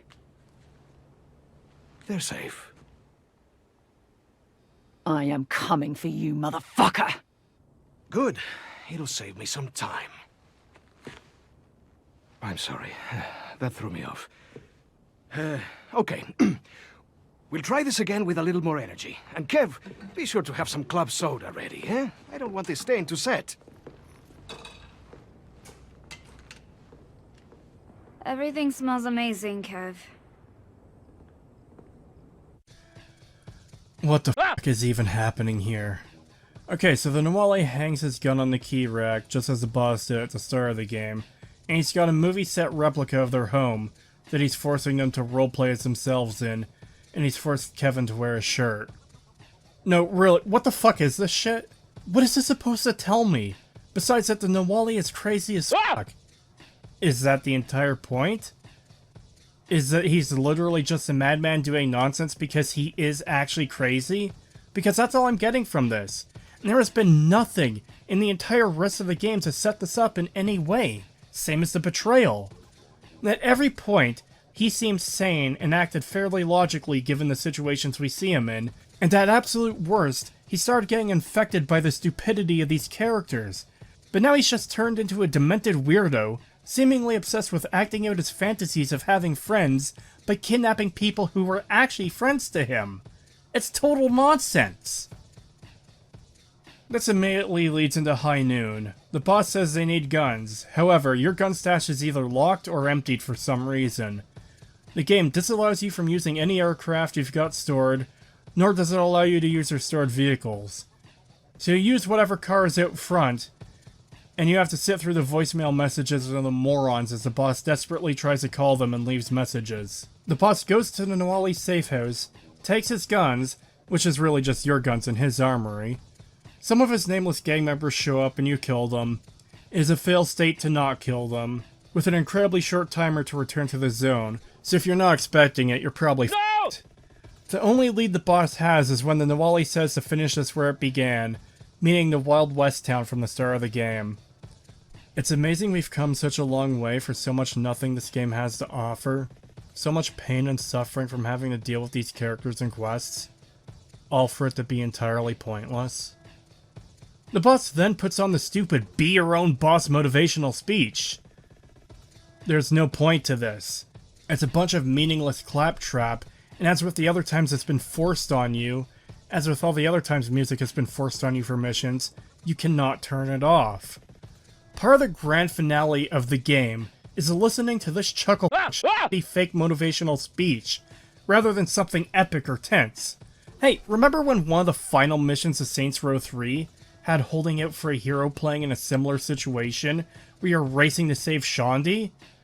I hate that Saints Row 3 turned the series into wacky, silly bullshit, but it still had some good moments, and that was one of them. It did a real great job of adding tension and urgency to the situation, not to mention getting you pumped. It made you want to rush to save this character. This motivational speech crap is about as lame and pathetic as you can get, and I could not be less motivated to do this mission. They don't give a real sense of urgency, and they haven't made these characters deep enough nor endearing enough to care about. Okay, best get psyched. Oh, I know. But only you can decide how you react to adversity. You can't make it to both, and you can't let Shondi die. Fuck Killbane. He ain't worth losing our girls. Killbane is why you are here. Don't let everything Shondi and Viola had fought for be for nothing. Only you can choose to adapt to the changes that life throws your way. Your friends deserve better. You deserve better. You are more than a cog in a corporate machine. I need you to help me locate. I know, I'm at the dock. Come here fast. Got it. You are not defined by your student debt or your useless degree. You have more agency and power than the world wants you to know. Saw on the cameras what happened. There's bomb. But to realize that power, there's something you need to do.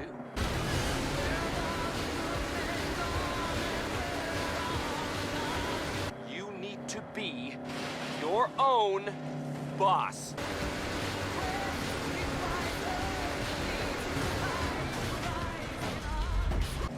Of your job, of your happiness, of your life. You don't make $15 an hour, no.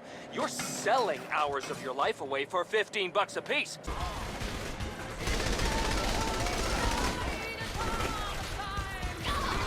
So what do I say to the person who wants to get paid what they deserve? That's right. Be your own boss.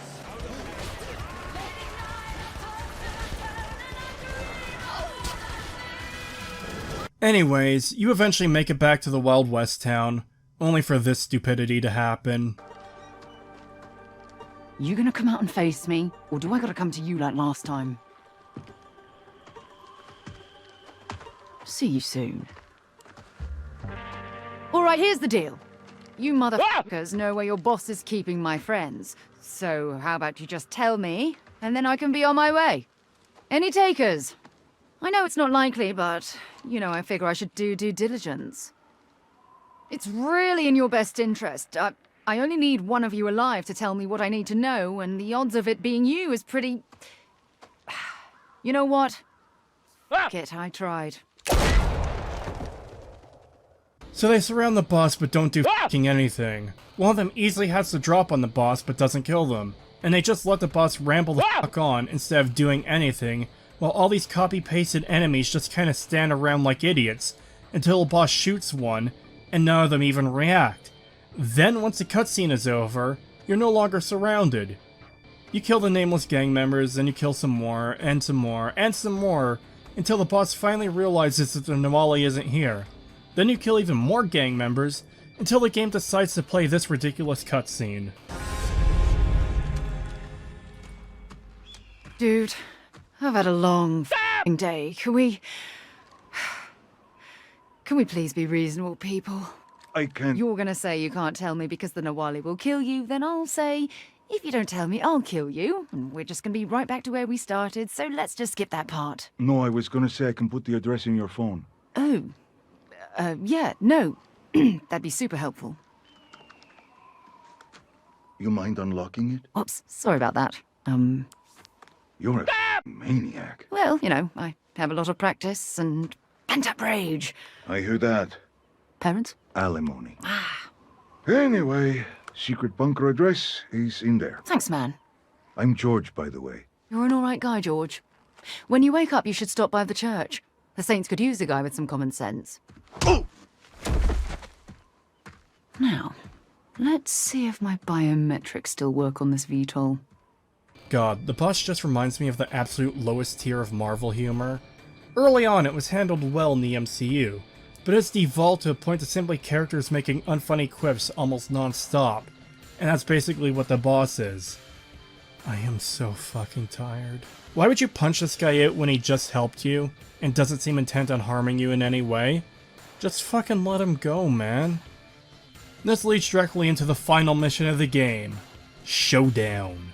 You fly the damaged VTOL to the bunker, in what appears to be an abandoned casino. Why does this VTOL still work perfectly fine when you blew up the engine with a gun earlier? Wait, how does it have its cover back too?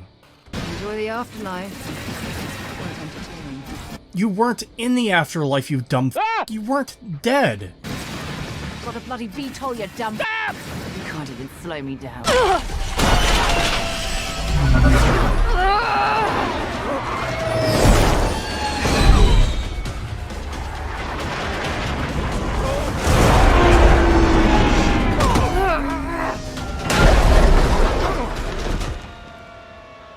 Need I say more? You kill the baddies outside the casino, then make your way inside. Then you kill a bunch of baddies inside as the Nawali taunts you. I'm not even gonna bother with this first cutscene as we don't get anything new from it. It's just the Nawali being a crazy for no reason still. After killing your way through the place, this happens. Do not worry, my friends. Things are going back to the way they were.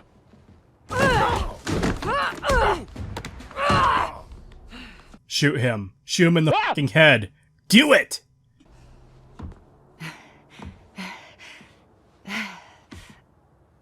You guys okay? We're fine. No, stop! Shoot the Nawali and end this, you dumb fuck! Why is Kev wearing a shirt? Oh, it's a long... Look out! Told ya.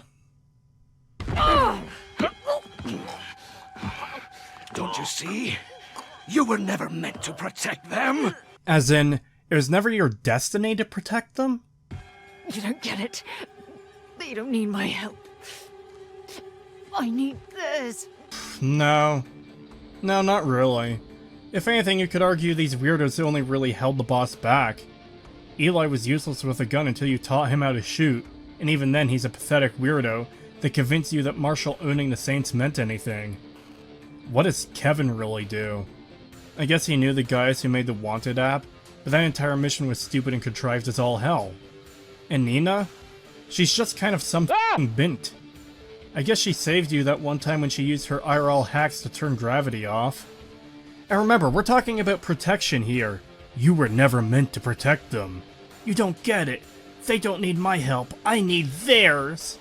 These characters aren't known for their combat skills. They kind of just do it as it's necessary throughout the game. The boss is the one that the game repeatedly tells us is an unstoppable killing machine.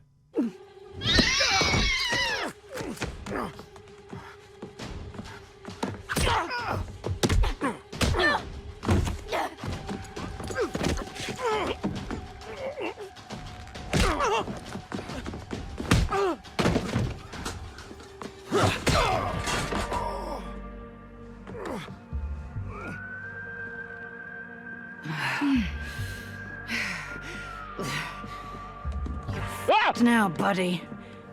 It is f***ing hilarious that the developers thought this was some kind of awesome, badass moment, with all these losers standing up to the Nawale.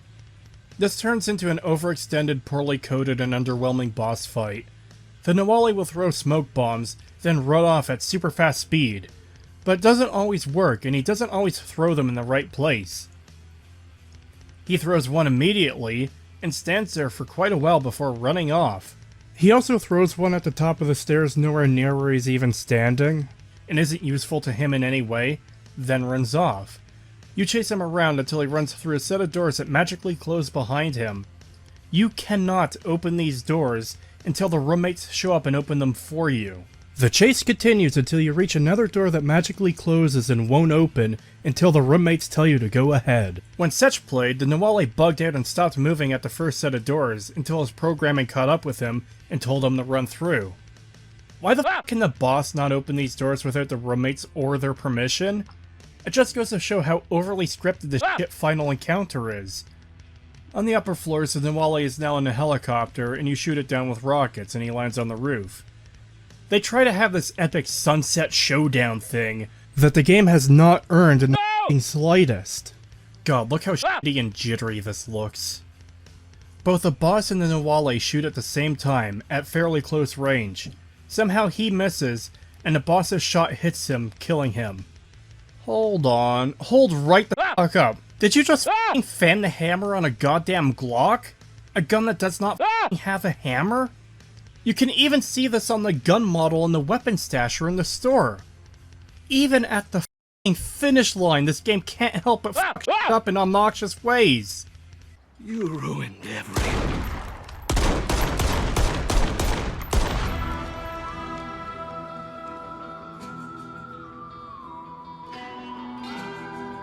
You know, had you done this like 10 minutes ago, you wouldn't have had to do all this shit.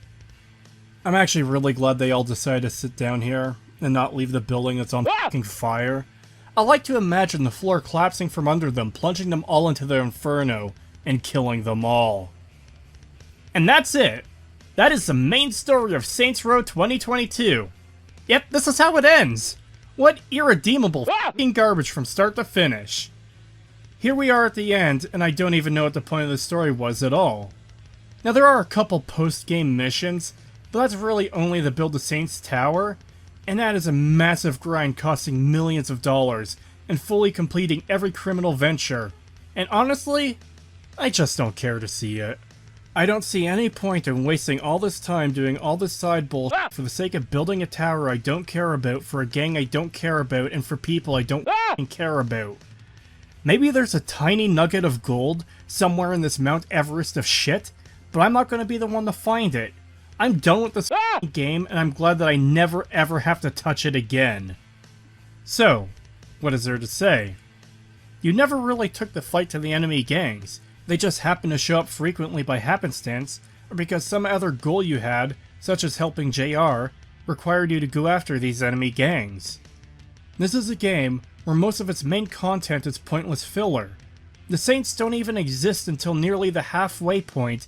Then there's a couple missions to get them established, the 2 missions preparing to rob the train, as well as one actually robbing it, the 2 missions to get the Saints' ownership back from Marshall, then the finale, going after the only character that was half-decently well written until they randomly decided to make him go f***ing crazy. He says they never had friends because they're a liability and he can't trust people, yet he runs a gang! How do you lead a gang if there's literally no one you can ever trust? But the game also proves him to be correct, as one of his gang members just gives him up. Overall, it feels as though both the Panteros and the Idols were included, not because the developers wanted them to be in the game, and they had any story to tell with them, but because it's a game where you're part of a gang that fights enemy gangs, and as a result, they were required to have enemy gangs to fill that role.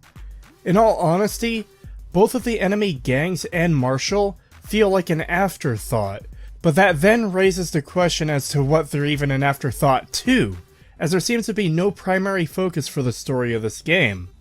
I've said it numerous times through this video, but most of this game feels like filler. I guess you could say that the story is about building the Saints into a gang, but was this really the best way to tell that story? Well, the short answer is no. The long answer is fuck no.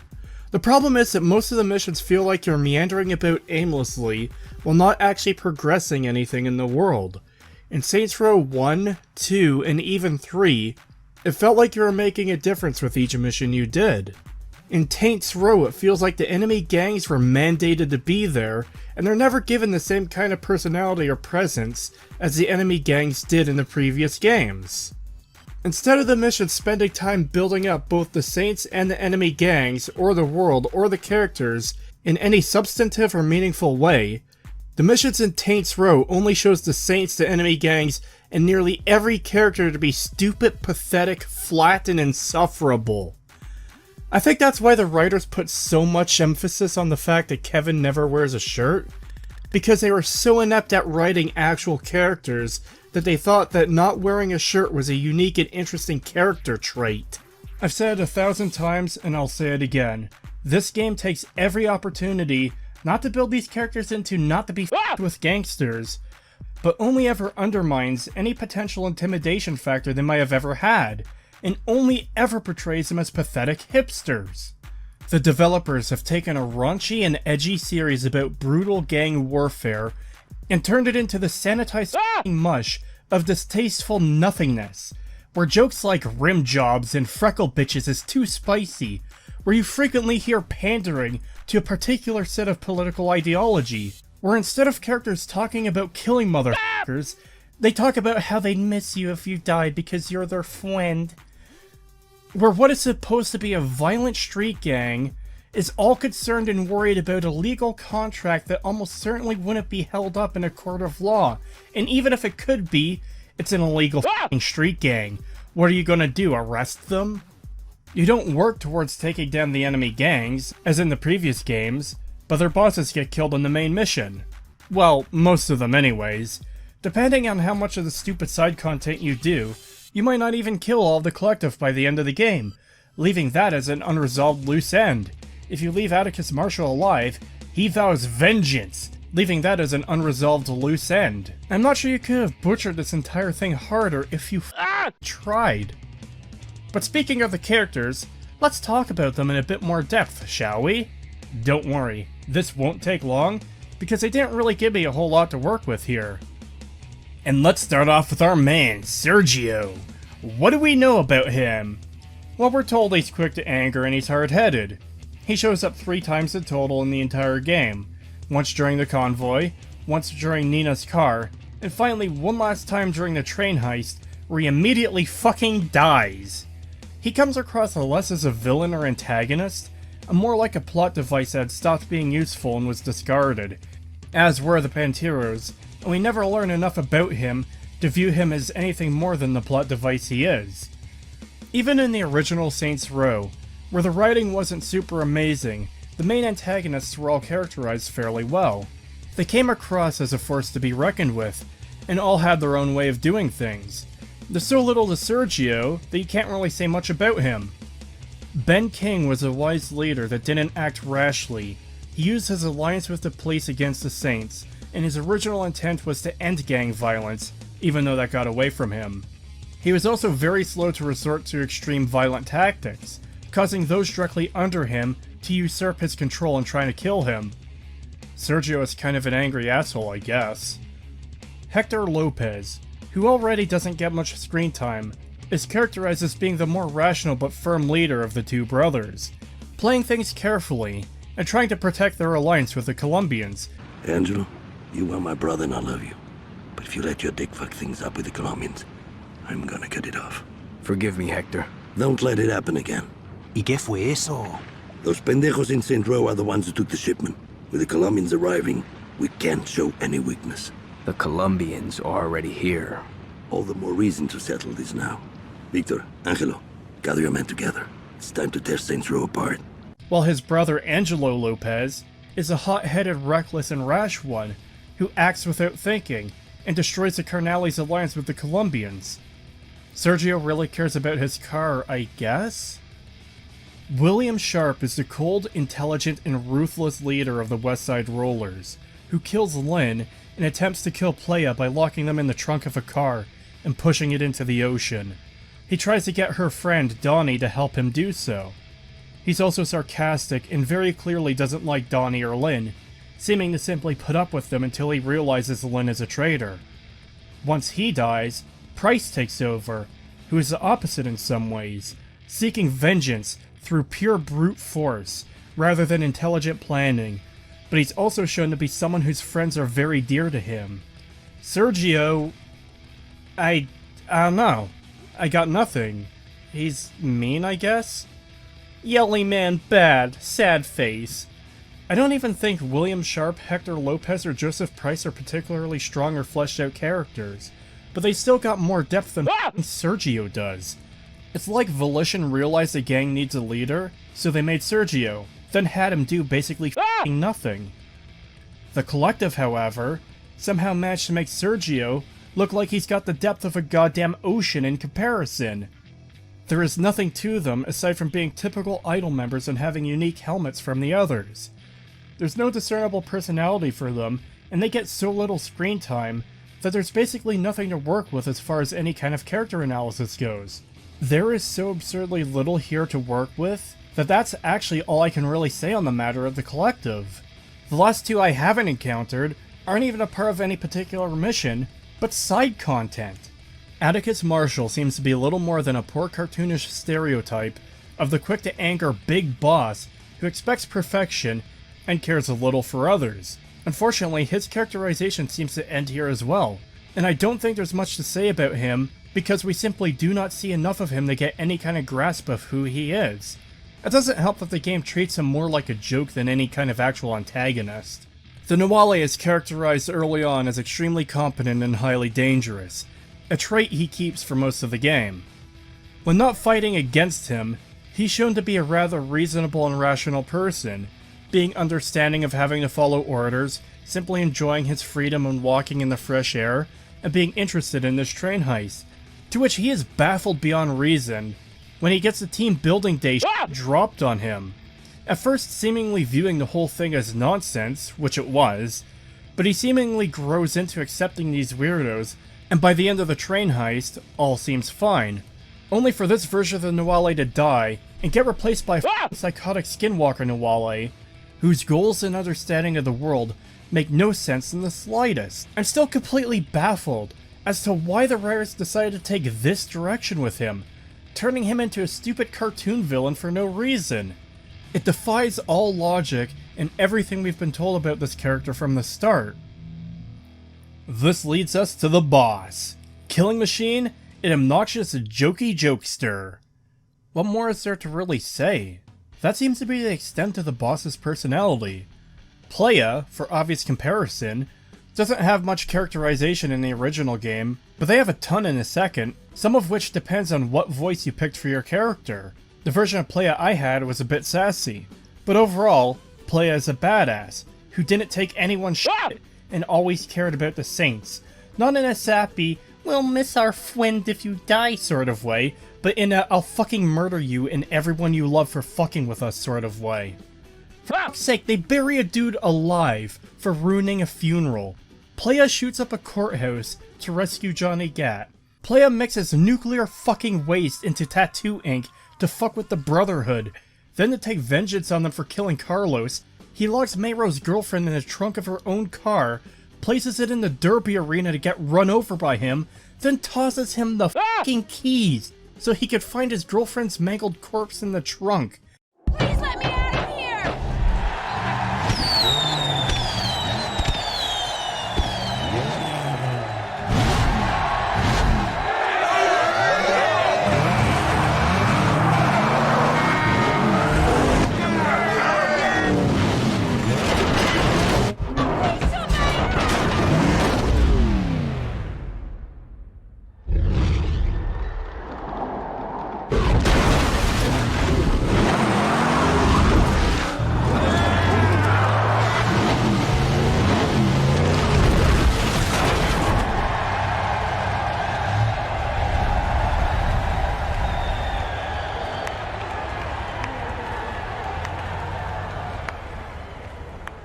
I'm gonna kill you right here, right now.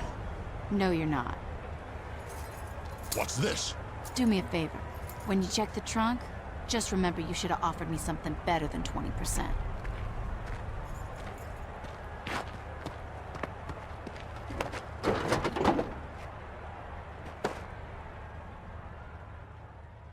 Then Playa cripples his friend to get information, which makes it so he can't play guitar in his band anymore.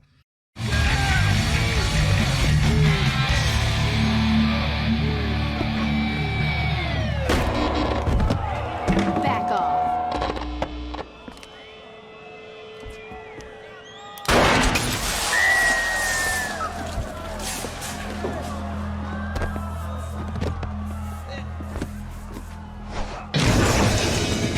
What's the shipment? The fuck are you talking about? Don't fuck with me, Matt. You got a lot of gear on this stage I haven't played with yet. You gotta believe me. I just tattooed the gang. They don't fill me in on what they're doing. All that time you inked up Marrow and you never heard him talk about a shipment with Jessica? All I heard is that it's coming in by boat. They leave me out of the loop on purpose. They were trying to keep me from getting mixed up in their shit. Your friend should have tried harder. Come on, I told you everything I know. Enjoy your retirement, Matt.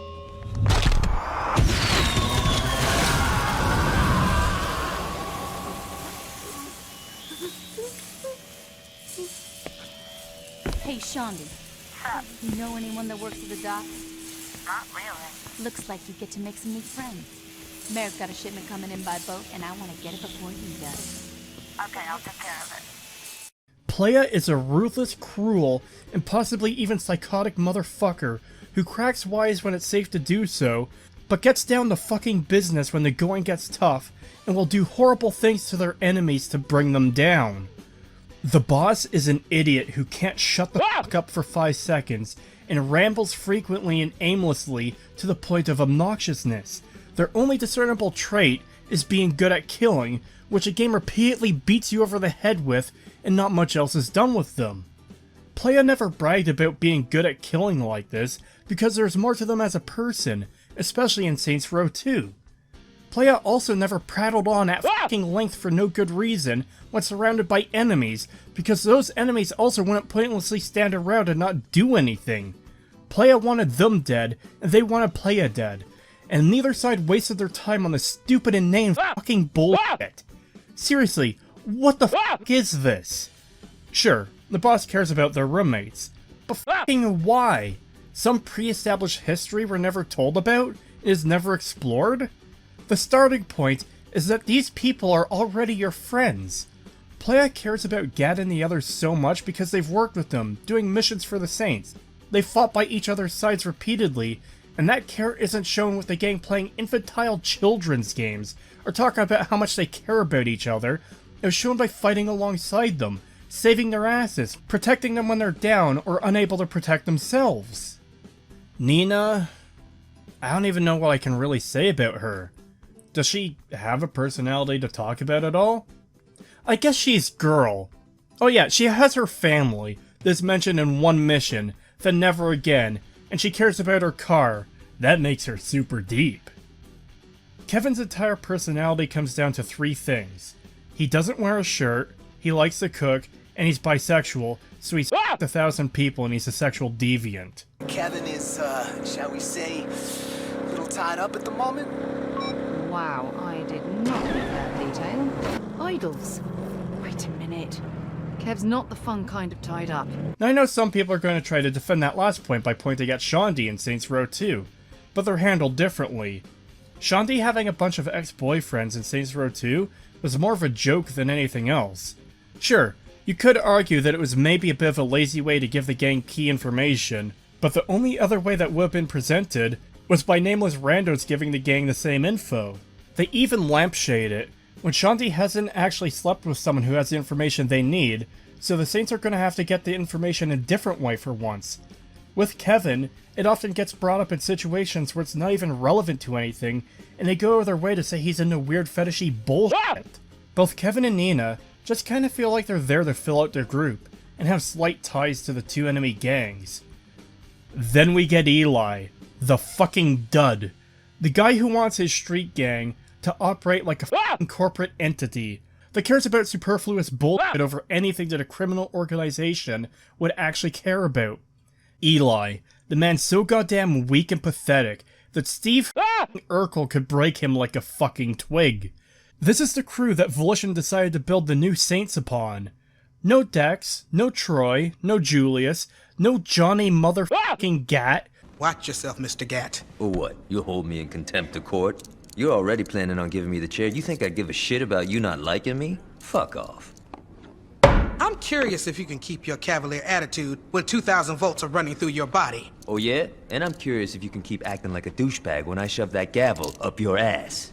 No Shaundi, no Pierce, not even any of the fucking weirdos from Saints Row 3, but a bunch of pathetic fucking insufferable lameoids who at every opportunity are shown to be obnoxiously unintelligent and exceedingly inept, and the result is one of the most insufferable groups of characters I've seen in a game. I'm not even saying that you absolutely need the exact crews of the original 2 games, but at least characters somewhat like them. At the end of Saints Row 2, I wanted to see more of Shaundi, Pierce, Johnny Gat, and Playa and what they get up to. While I don't like the direction Saints Row 3 took, I would have liked to see a different version of that game that is more in line with the first 2. I don't want to see any of these fuckers ever again. Hell, I wish I could have all memory of this game permanently f***ing erased from my mind. Now I already know one of the defenses for this game is going to be something along the lines of, who cares about story in a Saints Row game? Because this type of bad faith defense is common with poorly made media. So first of all, I f***ing care. Setch f***ing cares. As do many other people. Secondly, the story is the reason for doing anything in these games in the first place. The story is what most people remember from these games. The gameplay in these games is admittedly very repetitive. Shoot the baddies. Drive and don't destroy the vehicle.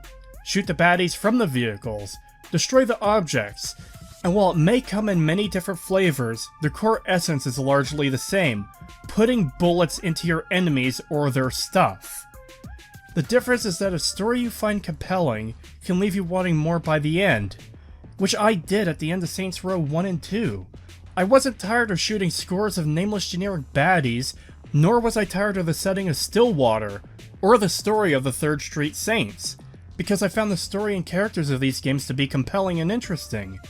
With Taints Row 2022, I couldn't wait for the game to be over, because every moment was insufferable, where I hated the characters, I hated the sad excuse for a story that they were trying to tell, and the stupid decisions the characters were making constantly, and the repetitive gameplay grew old fast, especially since the controls were pretty jank at times, and shooting never felt satisfying, but clunky and annoying, like a chore.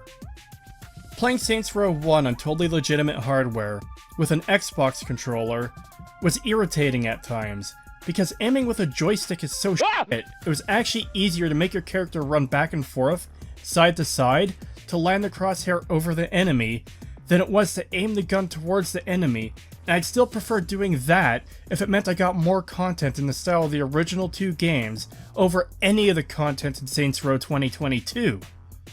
Overall, this game just f***ing sucks ass, and I haven't found any redeemable qualities about it. The Nawali being reasonable was the only thing the game had going for itself, and it ruined that. And that's about all I've got to say about this game. This shit is in name only territory, because it retains none of what made the original so good, while only reusing the name and copying the superficial elements. Don't play it. Don't buy it, not even on sale.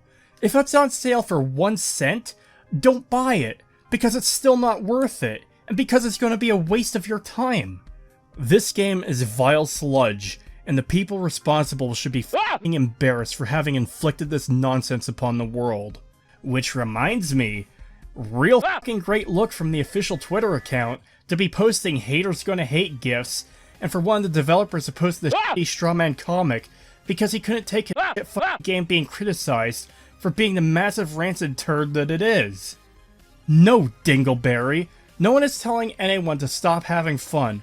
They're saying your bad game is bad. Hey, actual pro tip to any creatives out there, don't fucking do this shit. It makes you look bad, immature, and pathetic to attack the fans. But what's even more pathetic is that you'd be proud enough of this shit stain of a game that you'd post shit like this. What a fucking disgrace. As for the haters gonna hate post, what horrible, vile thing was said to them in order to warrant such a response? I know you won't listen, but if you want fans to stop complaining and giving y'all shit, maybe, just maybe replace these clowns and give us the real saints. Doesn't even have to be the old crew, just real gangsters. That would honestly clear up a lot of the hate you guys are getting. Oh wait, it was a totally reasonable and rational criticism. It was certainly a lot nicer than anything I've said in this video. Yeah, the reaction from the developers has been nothing short of pathetic, with even one of their community managers jumping in and making things worse. So, you think we should give in to terrorist behavior? Also, these people are out of touch with what Saints Row is actually about. Times have changed, and Saints with them. I won't reinforce this behavior. These are not people we want as fans or in the community. Where to start with this one? Well, I mean, first off, gotta love how criticism of a terrible game is now terrorist behavior. How f***ing insane and out of touch do you need to be to liken criticism to terrorism? Complaints about a bad game, and setting off bombs or blowing up buildings to hurt and kill innocent people? Yeah, it's totally the same. Out of touch with what Saints Row is actually about. Are you talking about the overall series or Saints Row 2022? Because neither answer makes sense. The originals were largely about gang warfare, which this one isn't really. Saints Row 2022? I'm honestly having trouble grasping onto anything that this game could actually be about. Honestly, it's a whole lot of nothing for the most part. It's about a group of weirdos forming the dumbest criminal empire ever, and succeeding because the script says they do. I'm not sure there's a way to be in touch with that. Times have changed, and the Saints with them. Ah, so the classic, we're updating this for a modern audience, which roughly translates to, we're stripping out all the elements that actually made this thing good, dumbing it down, readjusting it for modern political messaging, taking all the bite and edge out, and only keeping the superficial elements. Which is often the name of the product, and in this case, a purple gang, the church, 3rd Street, and the floor. Which is all this game has in common with the originals. Good f***ing job there. I can't imagine why fans of Saints Row are annoyed with a Saints Row game that has nothing substantive in common with the original Saints Row games. These are not people we want as fans, or in the community. Ah, another classic. Attack the fans for being critical of the shit you produce. Yes, I'm sure many companies would love to only have fans that mindlessly consume the rancid sludge they pump out, without even the slightest hint of critical thought, so no effort or quality actually has to be put into the product. I suppose I shouldn't be surprised by this kind of behavior at this point, since it's par for the course now, but I can't help but be absolutely baffled that this shit just keeps happening over and over and over again, where a shit product is made, fans complain, and the people working on the project attack the people who are supposed to be their customers as if they're in the wrong for pointing out the product is shit, instead of just mindlessly gobbling it up, and they haven't learned from the countless times this has happened to other companies in the past. Somehow the f***ing Sonic movie got this right, by listening to criticism. Then some media outlets came out against listening to fan criticism. This entire era of directors, actors, the media, and anyone else working on these projects complaining about fan entitlement is nothing more than a bunch of lazy fucks who just want instant success with none of the work. They want to use every franchise as a platform to fucking preach at you, and they don't even put in the bare minimum of effort to make their product any good. Then they get mad and act like bitches when the fans complain about being served dog shit. I know these worthless hacks are super duper proud of the whole be your own boss thing, but that's not an option for them as a company. It's an important lesson to learn that as a company that produces a product, neither your parent company nor the CEO is your real boss. The customers are. Because if you alienate those fans, if you make products that they dislike, if you call them terrorists and tell them to go away, that you don't want them as fans or in your community, then you lose those customers, and with no one to replace them, then who's going to pay your bills? The most important part of any company is the customer, and if you make them your enemy, then you won't last long. Look at what happened to the revival of G4. Have fun with that, I guess.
As a final bonus round, here are some bugs I experienced while playing.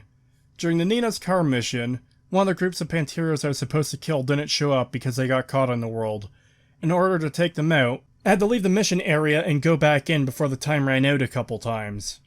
Twice during The Forge, Neenah's AI broke. First time she teleported into the control room, second time she wouldn't go to the escape car, and the mission had to be reset to the checkpoint. During the Fast and the Foodiest, the car with the toys was considered destroyed, resulting in a fail state, even though it wasn't destroyed at all. There's an issue with the helicopter that both Setch and myself experienced, that resulted in the camera being completely fucked, making the helicopter completely unusable unless the game is restarted. I'm gonna skull fuck that bitch. Hope you don't mind hepatitis. What?